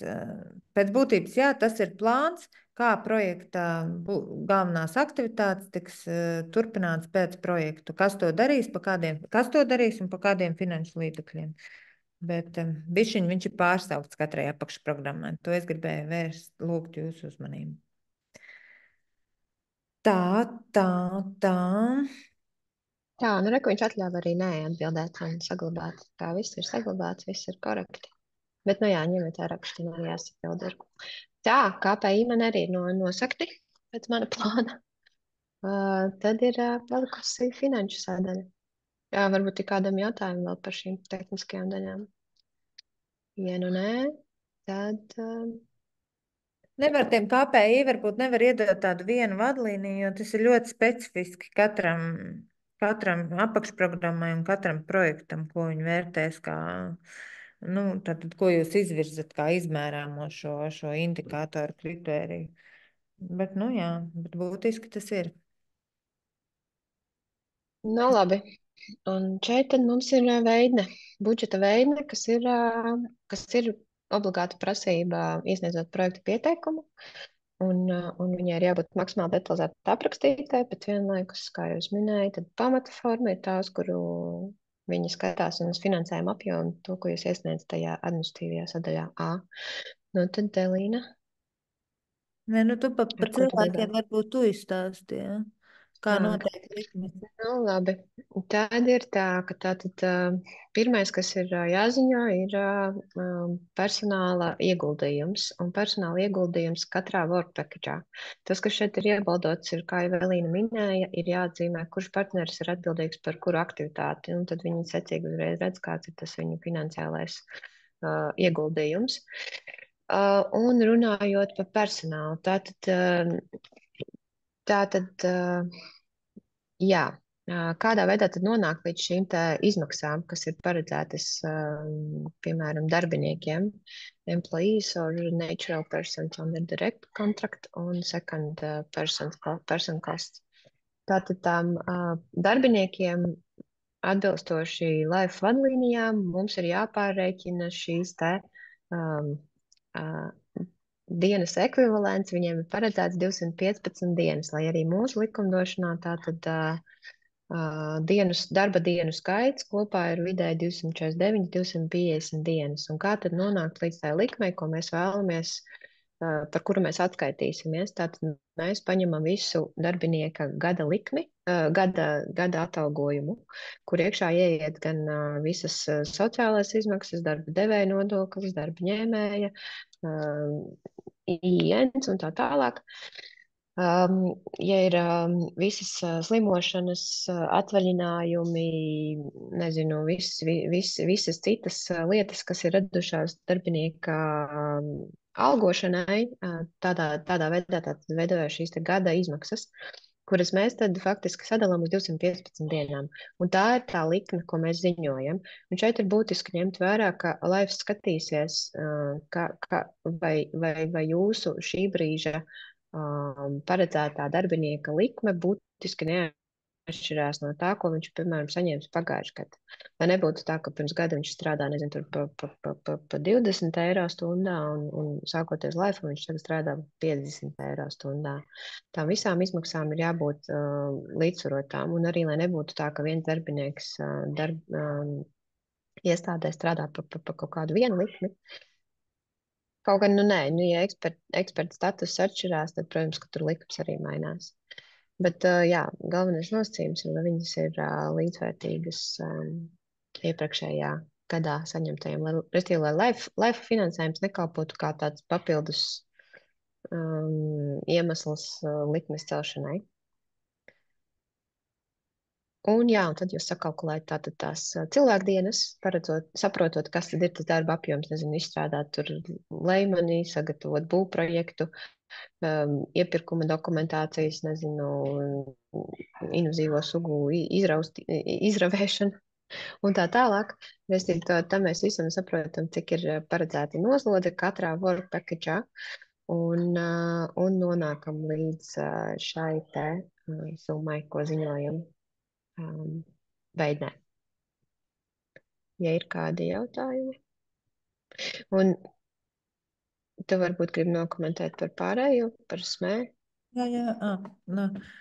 Jā, kad tātad, kur mēs to redzam, paiet uz leju, tas ir personāla kosts.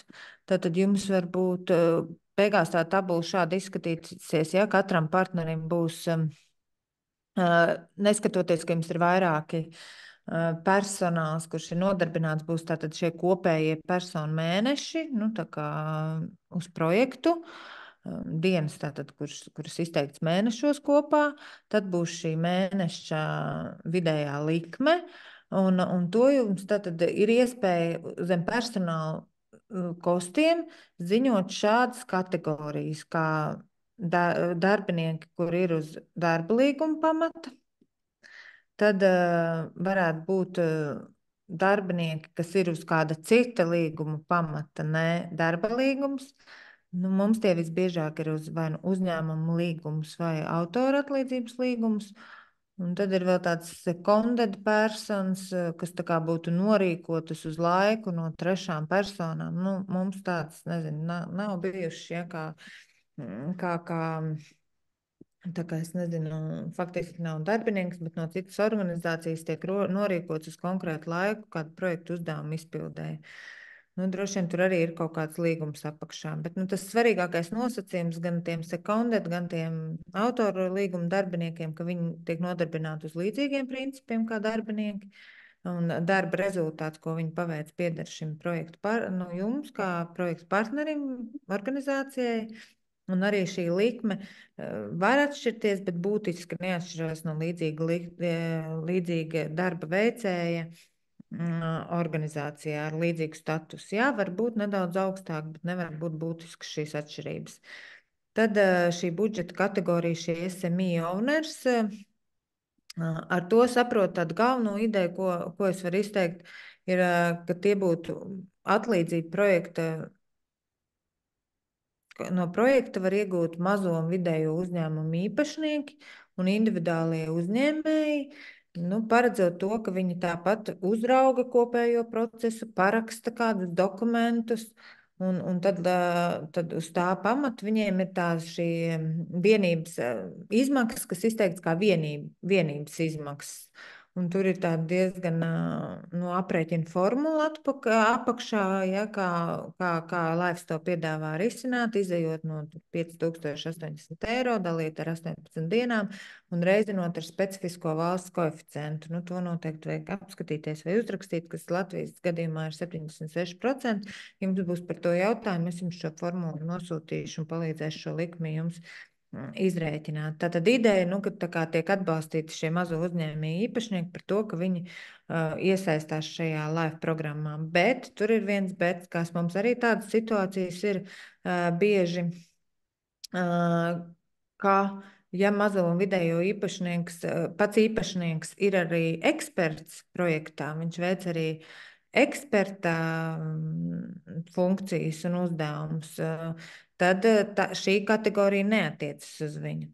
Tad viņš iet zem šīm employees, un viņam nav vienības izmaksas, jo šajā gadījumā šī vienības izmaksas būtu augstāka nekā šim employees.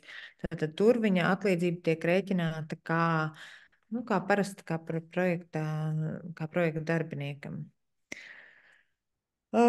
Tad par voluntieriem, jā, jūs varat arī nodarbināt brīvprātīgos, un par to Laifs jums ir gatavs atmaksāt kaut ko.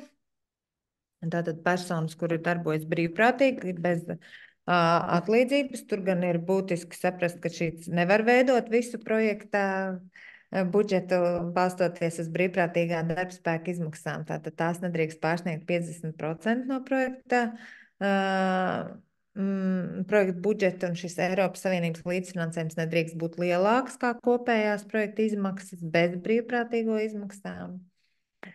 Un arī katrai dalībvalstī ir jau šajā pielikumā norādīta, man liekas, tas ir Anneks 2, tajā model grant agreementā ir dienas likme, kas ir katras valsts dienas likme. Latvijā tie ir 47 eiro un reiz dienas ekvivalenti, kas nostrādāti projektā.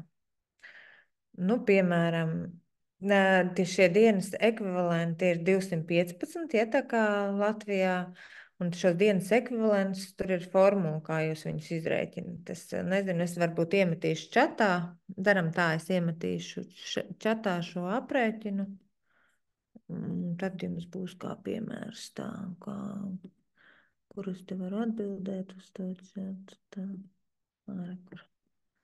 vai ne, tā vienmēr. Tā. Tad viss ir vaļā.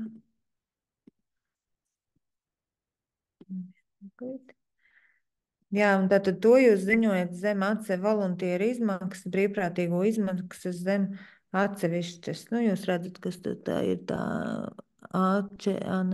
bet kuru tā aile? Tā, es pieliku piemēru, kā rēķināt. Jā, tā kā tā. Jā, kas ir būtiski, ka no voluntieru izmaksām nerēķinās overhead, ja? Tāpēc viņi te prasa atsevišķi ir total un atsevišķi ir voluntieriem kosti. Tā jūs iegūstiet kopējās personāla izmaksas, gan pa partneri, gan kopumā. Tas ir pa personāla izmaksām. Šis ir tāds pirmais vingrinājums par personāla izmaksām. Otrs sāksies tad, kad projekts būs apstiprināts un būs jāatskaitās, ja kur savukārt ir par stundas likmēm un tā tālāk. Tā kā, tas būs tāds zināms izaicinājums. Kā kurai organizācijai, bet kopumā tas tā ir. Tad, jā, ejam tālāk. Nākamā budžeta pozīcija - subcontractings vai ārpakalpojumi. Un te ir arī tāda bišķiņa tāda niansīte, jo jūs zinat, ka ir arī budžeta kategorijā citas tā iegādes, kā viņi tur pājāja uz leju, saucās tā vienmēr. Recruitment, Azure Direct Cost. Jā, Azure Direct Costs, un tad jautājums, ko tad jānoziņo zem ārpakalpojumu, un kā citas iegādes, pakalpojumi un citas izmaksas. Tad te ir tā, ka mēs līdz šim esam tā kā praktizējuši, un arī vadlīnijās ir rakstīts, ka zem ārpakalpojumiem mēs iekļaujam tos pakalpojumus, kuri tā kā ir pilnībā vērsti uz šī tāska, uz šī konkrētā tāska work package ieviešanu. Vai viņš pilnībā ārpakalpojumu veidā ievieš šo tāsku vai lielā apmērā vai daļēji. Tā kā, respektīvi, tā nebūtu autonoma, ja tā ir paredzēta vispār kopumā projektam. Bet, ja tā ir tieši autonoma, kas ir, lai tikai uz to konkrēto periodu norealizētu šo tāsku un ilgst gandrīz visu šo tāska laiku, tad tas varētu būt arī kā ārpakalpojums. Šeit mēs esam ievietojuši, es nezinu, vai redzams, piemērus, kas ir mūsu jau apstiprinātos projektos bijuši kā subkontraktings. Kas ir būtiski, ko paturēt prātā, ka subkontraktings nevar pārsniegt 30, kā nevar. Ar īpašām atrunām var, bet mēs nerekomendējam, ka pārsniedz 35, 30% no 30% šobrīd no kopējām projekta izmaksām. Ar to saprotot, ka projektu nevar būvēt tikai balstoties uz ārpakalpojumu vai izmantojot ārpakalpojumu. Tad, ja nāk projektu partneri, beneficiaries, tad viņiem ir pietiekama kompetence un zināšanas, lai viņi arī lielu darbu daļu varētu paveikt paši. Tāda ir tā ideja tam visam aizmugurē. Tā kā mēģiniet, tad, kad projekts ir kopumā, paskatīties šo proporciju, vai tā tad netiek pārsniegts šie 30% no kopējām. Tieši šajā subkontraktinga, nevis citās neņemiet tur purchases un equipment vai other cost kategorijas, bet tieši subkontraktinga cost kategorija. Kā mēs redzam, tad lauku pētījumi projektiem, kas pilnībā tātad nosedz ir daļa no piemēram, monitoringa work package konkrētā tāska, tad viņš tiek iekļauts šeit. Un redzat, jau diezgan salīdzinoši lielākas summas. Vai ja mums ir tieši tāds tāsks projektā, kā interaktīvās kartes izveide kaut kādam ainavas tur novērtējumam, un mēs to nododam ārpakalpojumā, mēs paši, piemēram, neveidojam kā krasti, tad mēs to arī liekam zem subkontraktinga. Bet ja mēs viņu visu veidojam un iepērkam tikai, piemēram, es nezinu, kaut kādu tur kartogrāfiskās materiālās programmu vai vienu ekspertu, kurš mums palīdzēs kaut kādā veidā to, nezinu, digitalizēt vai kā, tad mēs viņu šeit neliktu. Tad mēs viņu liktu zem other cost kategorijas. Bet joprojām tas ir tāds bišķiņ, komisija saka savos semināros, tā, ja jūs šaubāties, kur likt, labāk lieciet zem subkontraktinga. Ar tādu domu, lai tad viņš ieiet šos 30%, tā kā 30%, bet tad arī tā var bišķiņ viltīgāk padomāt. Jā, bieži arī tāda demonstrāciju aktivitāšu ierīkošana vai tādas lietas, kas tā kā ir pakalpojums, arī droši vien iet, nevis droši vien, bet iet kā subkontraktings šajā kontekstā. Tad ejam tālāk. Pie citām tiešajām izmaksām, un tad nākamā budžeta kategorija ir travel and subsistence costs, kas nozīmē, laifam nav flat rate, kas nozīmē, ka var arī projektu, gan iesniedzot projektu, gan atskaitoties par projektu, var par actual costs, kas ir radušās. Tāpēc personīgi man šī budžeta kategorija nepatīk visvairāk, jo jau plānojot projektu 5 gadu periodā, jums faktiski ir jāapraksta, jāparedz, kur jūs brauksiet, cik kilometrus, cik jūs benzīnu iztērēsiet, ja jūs izmantosiet mašīnu, ja, vai kur jums būs networkings ar kādās valstīs starptautiski, kurš lidos, cik daudz lidos. Tas ir viss tā kā, redzēt, šeit mēs arī vispār pat aprakstam diezgan, ja mēs rakstam, cik kilometri, cik eiro uz kilometru. Flatrates mašīnai ir tie 0,25. 0,25, jā, bet centi uz kilometru, ja, ko var pielietot. Bet vienlaicīgi šeit ir būtiski, jā, kad varbūt arī gatavojot, jums ir organizācijai savas šīs arī vadlīnijas par ceļu un komandējumu izmaksu attaisnošanu. Tad arī to ņemt vērā, jo ieviešanā, protams, to, ko jūs būsiet plānojuši šīs izmaksas, nu skaidrs, ka viņas droši vien ieviešot nebūs 1:1, un tas arī nebūs nekas traks, bet nu, tāpat tik, cik viņas būs, viņas vairāk nebūs. Tāpēc arī saprast, ka nu, varbūt nenovērtēt arī par zemu šo budžetu kategoriju, bet atkal savukārt no pieredzes es varu pateikt, ir tīpaši pēdējos gados, nu labi, Covid jau bija sen, bet Covid laikā tas bija izteikti, bet arī jau pēc Covid arvien aktualizējoties šīm online zoomiem un online pat menedžmenta sanāksmēm, traveļu kostus ir diezgan grūti iztērēt partneriem. Es ieteiktu neparedzēt pārāk.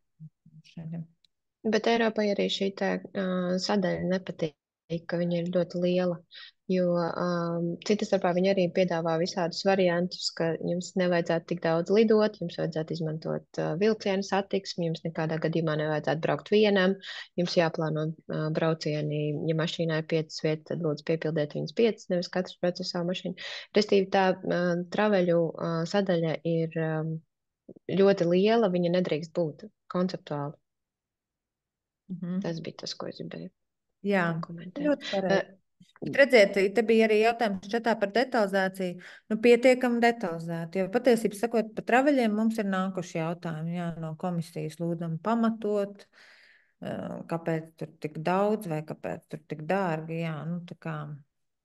Vēl arī Elīna minēja jau, ka Life tas virsmērķis nav pētījumi, bet citas starpā mēs pētnieciskās organizācijas vēlas arī braukt uz konferencēm un visus tos materiālus tā kā prezentēt un tā, bet šeit arī ir jābūt ļoti pamatotam braucienam, kāpēc jums vajadzētu braukt uz konferenci, ar ko viņa būs tik ļoti nozīmīga tieši jūsu projekta ieviešanai, proti, šo te praktisko darbību realizācijai. To arī vajag paturēt prātā. Vēl ir jautājums iekārtu izgatavošana vai iedzem ekvipmentu. Nu, tas arī nemaz, redziet, jebkurš jautājums ir komplicēts, teiksim tā. Nav tik viegli atbildāms. Jā, nē, nu kā. Iekārtu izgatavošana ietu iespējams vai zemes. Tas ir kāda unikāla iekārta vai kaut kas tāds, kas ir jau tirgū. Tas ir tas, kas samazinās to nu, jā, bet poligonu. Tas varētu būt prototips. Tas varētu iet zem prototipu izmaksām budžeta kategorijas. Tas ir kaut kā, jā, tie pilotprojekti iekārtas, tad tās iet zem prototipu budžeta kategorijas. Tagad ejam tā, bišķiņas te arī teicu. Elīna, viens precizējošs jautājums tīri no pieredzes. Pirmkārt, tad prototipa budžeta kategorijas īsti vairs nav. Kā es teiktu, ka tas arī iet zem ekvipmenta, tas ir C2 vai C3, bet ne par to es gribēju jautāt. Tagad es skatos, jums te baigi forši ir sarakstīts viss tas justifications un tā tālāk. Vai un kādā mērā jūs to pašu rakstiet darba pakās zem resources needed to implement, piemēram? Tā ir skaitā arī darbinieku atalgojums un katra tāska. Vai un kādā mērā jūs viņu rakstiet? Vai tas parādās tikai šeit kā kopsumma? Nē, mēs tur tik detalizēti nerakstam kā šeit. Mēs liekam tur atsauci uz budžetu, ja nepieciešams, bet tur mēs parādām kopsumu. Nu, vairāk, piemēram, par personālu, tā kā šeit nav iespējas tā izpausties par personālam. Nu, kādi eksperti tiks iesaistīti un cik daudz viņi pēc šīs tabulas to tā neredz, un te arī nav paredzēts tam paskaidrojošā aile šajā attiecībā uz personālu. Tad tur mēs vairāk, kā lai saka, aprakstam varbūt nedaudz vairāk par šo personālu, bet tad rakstam papildus tam travel un subsistence tādā apmērā. Tad, piemēram, jo, kāpēc es jautāju, šī tabula un tas tāsku apraksts ir tie divi dokumenti, pamatojoties uz kuriem viņi parasti izsaka visādas stulbas piezīmes, ka proposals nav saskaņots. Vienā vietā rakstīts viens cipars, otrā vietā rakstīts cits cipars. Un tas, kas faktiski nozīmē, ka viņi velk kopā ļoti uzmanīgi par to, kas ir šeit un to, kas ir tur. Es esmu redzējis dažādas pieejas, gan atbalstītos, gan noraidītos projektos. Ir citi, kas precīzi norāda, cik eksperti, cik ilgi strādās, cik tas maksā. Teiksim, arī tajā zem darba pakas, ja vieta atļauj. Un šito pašu, kas jums te rakstīts, kopē arī tur. Tātad jūs liekat atsauci uz šo tabulu. Tā ir. Nu, jā, ja mēs nevaram saprot, tur radīsies problēma šito visu blāķi ielikt dēļ, tur ir tās 120 lapas, un ja tu gribi, nu, tāpēc tur tā, protams, ir obligāti pareizi, tu saki, ir jāpārbauda, ja tu mini personālam tik, un, piemēram, tur travel tik, equipment tik, viņam būtu jāsaskan tieši ar to, kas te parādās zem work, nu, zem konkrētās Vai work. arī, ja tu plāno 5 seminārus un 25 braucienus uz semināriem, tas skaidrs, ka tas radīs jautājumus. Tam ir jābūt sinhronizētam, bet nav tā, ka mēs to vienu vai otru kaut kādā veidā dublējam. Nē, tāpēc jūs tā pieeja no vienas puses vajag foršā, jūs izmainat šeit, un tur jums ir atsauce uz šejienu. Un tur jūs izmainat tikai kopstumu. Tur mēs kopsumu tikai izmainām. Jo vienkārši tas ir dēļ tā, ka nu, nebūtu mums tur vietas tam tik daudz. Nu, tur jau knapi tos visus stāstus, kas var aprakstīt. Nu, to, ar ko mēs saskaramies, ka reāli grūti ir iekļauties tajās lapās. Bet viens gan ir skaidrs, ka viņi grib saprast, kādā veidā veidojās tas budžets, un jo jūs vairāk ieguldīsieties un aprakstīsiet, kā tad veidojās jūsu tie 78,000, tas ļaus viņam labāk arī saprast to, ka tās izmaksas ir pamatotas, ka tas nav vienkārši no pirkstu mākoņos. Jā, nu tur ir tāda droši vien pareiza tāda loģika, nu mums arī tā bijis, nu, piemēram, pētījums, kaut kāda tur izpēte. 160,000, ja, un tad tur kaut kāds paskaidrojums tiks tur algoti konkursi, veidot cenu aptauju un tāds. Komisijai šāda, lai veida liela iepirkuma vai vispār tāds liela pētījuma ļoti lec acīs. Un tad ir vairāk stāsts par to, ko tad ir tiešām ir jāraksta, tad cik stundas vai cik mēnešu darbs, kāda ir tā likme, kas ir aptaujāts, nu tā, nu iedot, nu nevar būt tagad visi tie aspekti, ko es minu, vai arī kaut kādu linku uz kaut ko iepriekš veiktu, vai uz kādu vēl labāk ir kaut kāds, ja mēs tīpaši par materiāliem vai piegādēm varam iedot kaut kādu linku, kur tas ir, kur tās cenas ir redzamas, jo, nu jā, ka tas, nu tur var rasties jautājumi. Viņiem jau tā tas īpaši nepatīk, un līdz ar to tas uzreiz izsauc tādu, nu, kā saka, vajag rūpīgāk pamatot. Aicinātu virzīties uz priekšu, mums palika 18 minūtes. Nu, labi. Tad, jā, ekvipmentam ir divas opcijas, ko jūs varat darīt. Jūs varat uz projektu laiku, tātad, kas ir būtiski, tikai iespējas ir attiecināt tikai infrastruktūru, kuru jūs iepērkat projekta, nu, tā kā projekta dēļ, nevis tā, kas jau ir iepirkta pirms projekta un attiecināt tās nolietojumu. Tāda iespēja nav. Tātad, ja jūs uz projektu pērkat, tad ir divi varianti. Vai nu jūs attiecinat nolietojumu no tā izmantošanas sākuma līdz brīža, kad aktivitāte tiek veikta projektā, un vairs jums šo aprīkojumu nevajag, vai Laifs atbalsta pilnas iekārtas infrastruktūras cenu.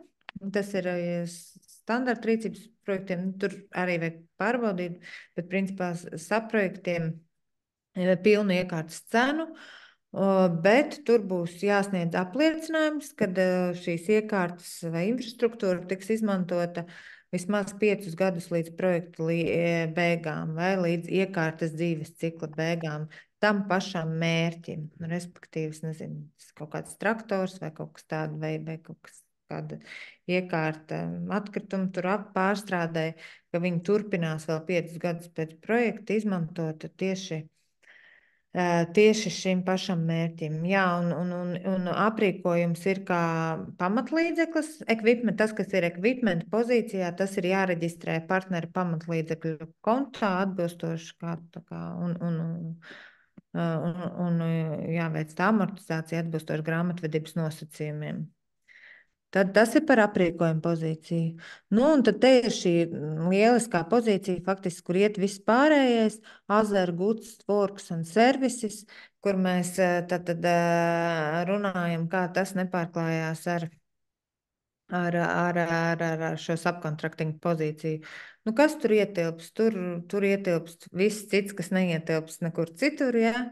Mājaslapas izstrāde potenciāli, kāda publicitātes materiāla izstrāde, laboratorijas aprīkojums, šis saucamais mazvērtīgais inventārs, izēvielas, patentu izmaksas, tulkojumi, publikāciju izmaksas, dalības maksas, ja ir kaut kādās konferencēs vai pasākumos, audita izmaksas, par to es vēl pateikšu, ja būtiski ņemt vērā, ja jums kā partnerim vai konkrētam partnerim Eiropas Savienības fonda līdzfinansējums kopumā uz projektu ir vienāds vai pārsniedz 750 000 eiro, jums pie ieviešot projektu būs jāsniedz certificēta audita atzinums katram maksājumam.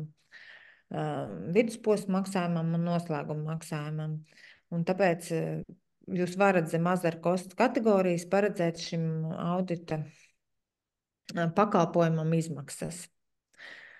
Bet šeit neietilpst ofisa piedarumi, neietilpst elektrības, gāzes, un tas viss iet zem netiešām overheads budžeta kategorijas. Vēl būtiski arī šeit, nu, šobrīd varbūt tā ļoti nav tam jāpamato, bet vēlāk arī būs šis good value for money, kad arī šim mazvērtīgam inventāram vai šiem maziem pakalpojumiem arī jebkurā gadījumā jāpierāda būs, ka jūs esat izvēlējušies vislabāko, optimālāko, lētāko, saimnieciski izdevīgāko piedāvājumu. Apzvanījuši vismaz 3. Laifa izpratnē tas nozīmē vismaz 3 ir aptaujāti. Tad ir atbalsts trešajām pusēm, mēs maksājam trešajām pusēm budžeta kategoriju. Tāda, jā, diezgan plaši izmantota budžeta kategorija, tātad granti, balvas vai cita veida atbalsta maksājumi, kas nav projektu partneriem, bet kādai trešai pusē.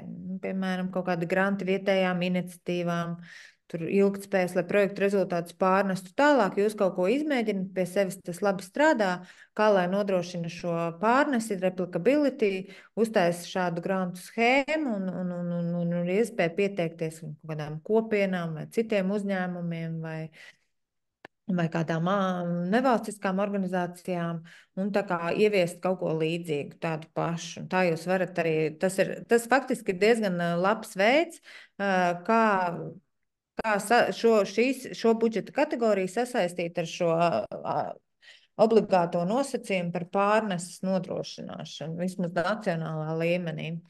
Bet būtiski ir tas, ka maksimums 100 000 eiro var būt projektam kopumā šī budžeta kategorija un vienai trešai pusē ne vairāk kā 20 000. Tur jāskatās, tur faktiski 20 000, tur var būt izņēmums uz 60 000, bet tur ir tāda īpaša atruna, kāpēc un kā, tur jāskatās tā granta līguma nosacījuma 6.2 punktā.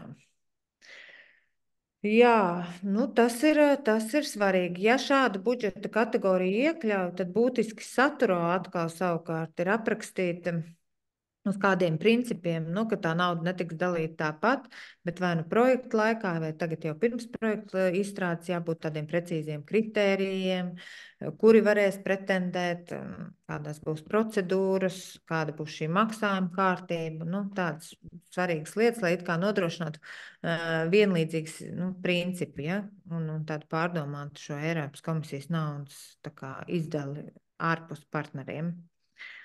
Land purchase budžeta pozīcija, tāda arī jāpaskatās, neatiecas uz visām apakšprogrammām, piemēram, bet zinu, ka nav klimata apakšprogrammām. Tā būtu zemes atpirkšana tikai gadījumos, kad nav citas iespējas, lai sasniegtu mērķus. Ļoti rūpīgi jāpamato. Pamatā ir domāta dabas un bioloģiskās daudzveidības projektiem, lai paplašinātu Natūra 2000 tīklu vai nodrošinātu connectivity vai atjaunotu kaut kādas mērķu biotopus vai sugas, ko nevar nekā savādāk, kā tikai atpērkot šīs zemes. Un tikai nav paredzēts publiskām institūcijām, tikai privātiem, var atpirkt no šiem privātiem īpašniekiem, vai arī, ja paredzēts arī zem šīs budžeta pozīcijas var iet arī šīs kompensācijas zemes īpašniekiem, tad tikai privātiem īpašniekiem. Jāatbilst tirgus cenām, būs jāsniedz jau uz projektu iesniegumu, ir jāsniedz certificēts vērtējums zemē vai īpašumam. Jā, nu tā kā par to, ka tā atbilst tirgus vērtībai. Vai ja zemē, tad noteiktam zemes arī vērtībai atbilstoši zemes seguma veidam. Nu jā, nu tas tad būtu tā, tad varbūt, kur mēs pājam vēl tālāk. Nu tas laikam ir viss, jā, no Tālāk vairs nav, bet jautājumi ir atnākuši par iepirkumu procedūru. Piemērot publisko iepirkumu likumu, MK 104. noteikumus, bet man liekas, ka tas ir atbilstoši nacionālajai. Jā, tad runājot par iepirkumiem, tad iepirkumus, ja projekts tiks apstiprināts, jums būs jāiesniedz savas iestādes uzņēmuma, ja tāda nav, tāda būs jāraksta, iepirkuma veikšanas kārtība. Un tam ir jābūt saskaņā ar Latvijas likumdošanu. Bet uz kuru attiecas publiskais iepirkums, uz kuru attiecas 104. noteikumi un tā tālāk. Tas viss tad laivas akceptē, bet viena nianse. Tikai, ja nacionālais nenosaka, ka jums līdz 1000 eiro, piemēram, vai līdz 5000 eiro kaut kas būtu jādara, tas jāveic kaut kāds aptauja vai izvērtējums. Tad laivas grib sākot no 1 eiro, viņi grib pārliecināties, ka jūs esat izvēlējušies vislabāko piedāvājumu. Tāpēc arī pat iepērkot pildspalvas vai iepērkot papīru, mums jau ir atstrādāta schēma, mums tā kā ir tāds, jā, aptaujas anketiņa, kur mēs vai no ar linkiem, pavisam vienkārši tāda procedūriņa, bet kur mēs tā kā pierādam, ka mēs esam izvēlējušies to lētāko vai konkrēti mums atbilstošāko piedāvājumu, aptaujājot vismaz 3 pretendentus. Varbūt gadījumi, ka mēs aptaujājām 3, bet ja mums, piemēram, ornitologi atbildēja tikai 1 un piekrita, ja, bet vismaz šo ceļu mēs izgājuši esam. Tā kā, respektīvi, ir jāievēro nacionālā likumdošana, bet arī tātad laivas uzliek vēl tādu papildus, jo var būt šis jautājums, kāpēc jūs izvēlējāties to, kur ir pamatojums, kāpēc jūs to izvēlējaties. Jums jābūt tam gatavam. 1000 eiro, tas ir visām, 100 000 eiro, tas ir, es runāju par to maksājumu trešajām pusēm. Protams, tāds ierobežojums vai griesti azaru kostu kategorijai nav. Tur faktiski griezti nav. Bet, ja mēs runājam par maksājumu trešajām pusēm, par šo budžetu kategoriju, ja, kā viņš mums te saucās, financial support to third parties, tur ir 100 000 eiro uz projektu kopumā un ne vairāk kā 20 000 konkrēti vienai šai trešajai pusē. Labi, tad it kā jautājumi vairs tā čatā nav. Es nezinu, varbūt ir kādam vēl. Es aicinātu uzdot īpaši par budžetu, jo parasti ir diezgan daudz tādu jautājumu. Šobrīd man tā grūti, ko PVN, ja jūs pievienotās vērtības nodokli atgūstat no valsts, tad tās ir neattiecināmās izmaksas.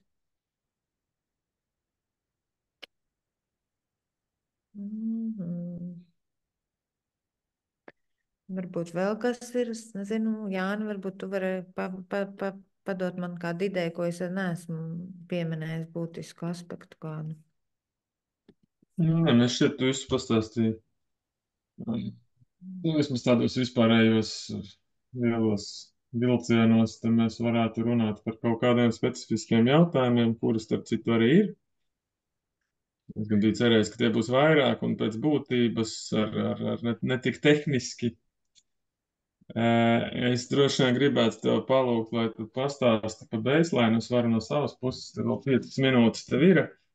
Bija augstāk jautājums par ieteikumiem, kas ir jāņem vērā 2027. gadā. Un vispār tad viens no galvenajiem ieteikumiem tu jau teici, bet ir šis te baselines, kurš ir bieži vien latviešiem nekvalitatīvs.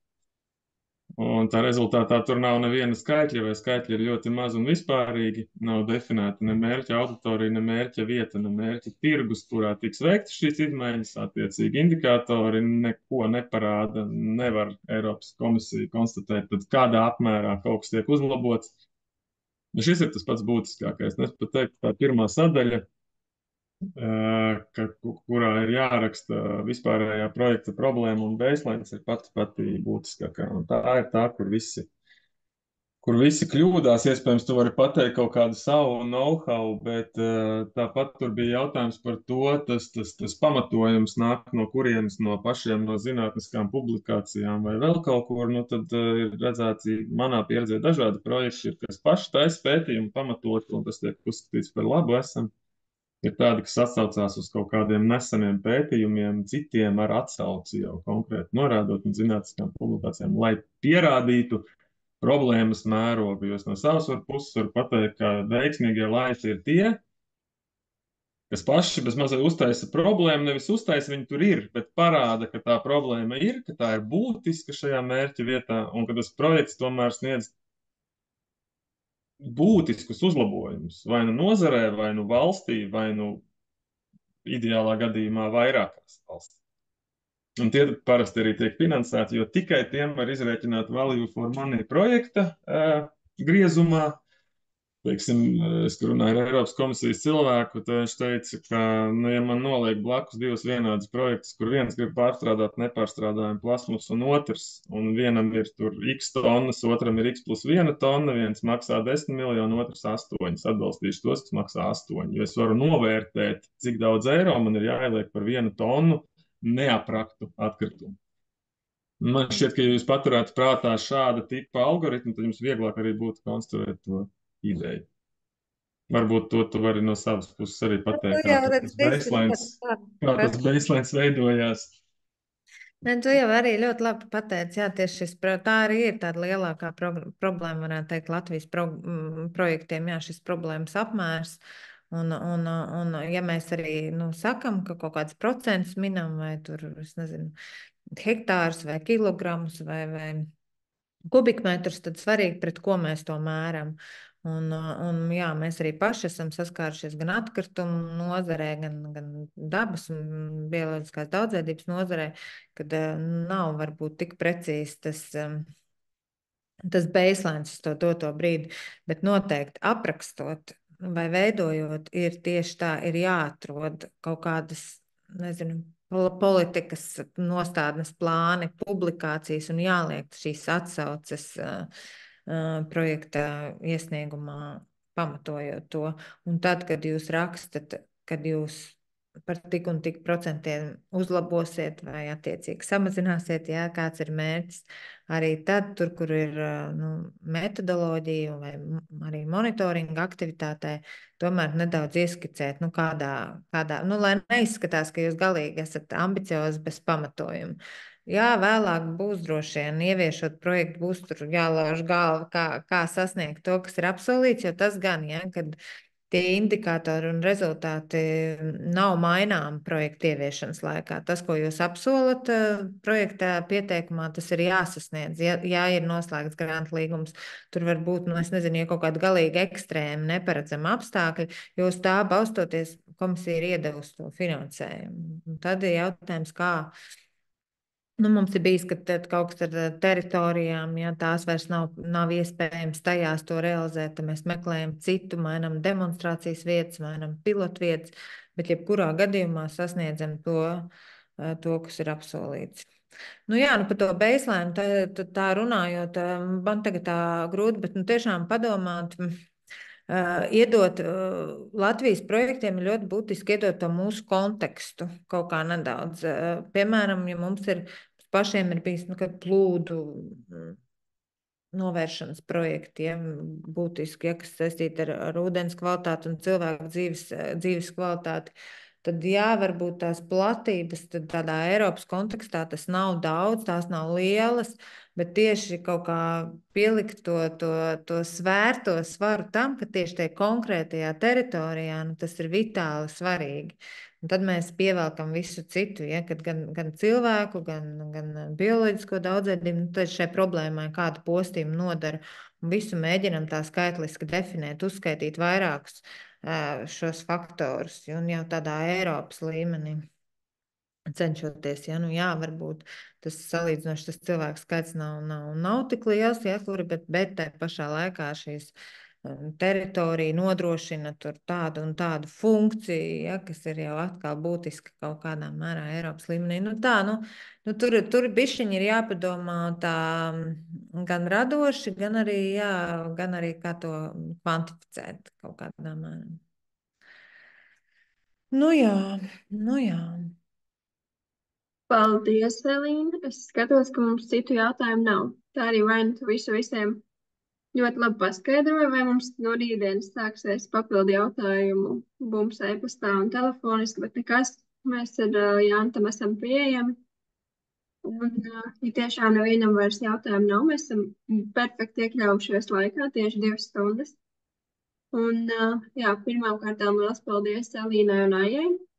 Un arī liels paldies visiem, kas šodien piedalījās un klausījās un uzdeva visus jautājumus. Paliekam gan jau ciešā kontaktā līdz projekta iesniegšanas termiņiem un tiekamies nākamajos semināros.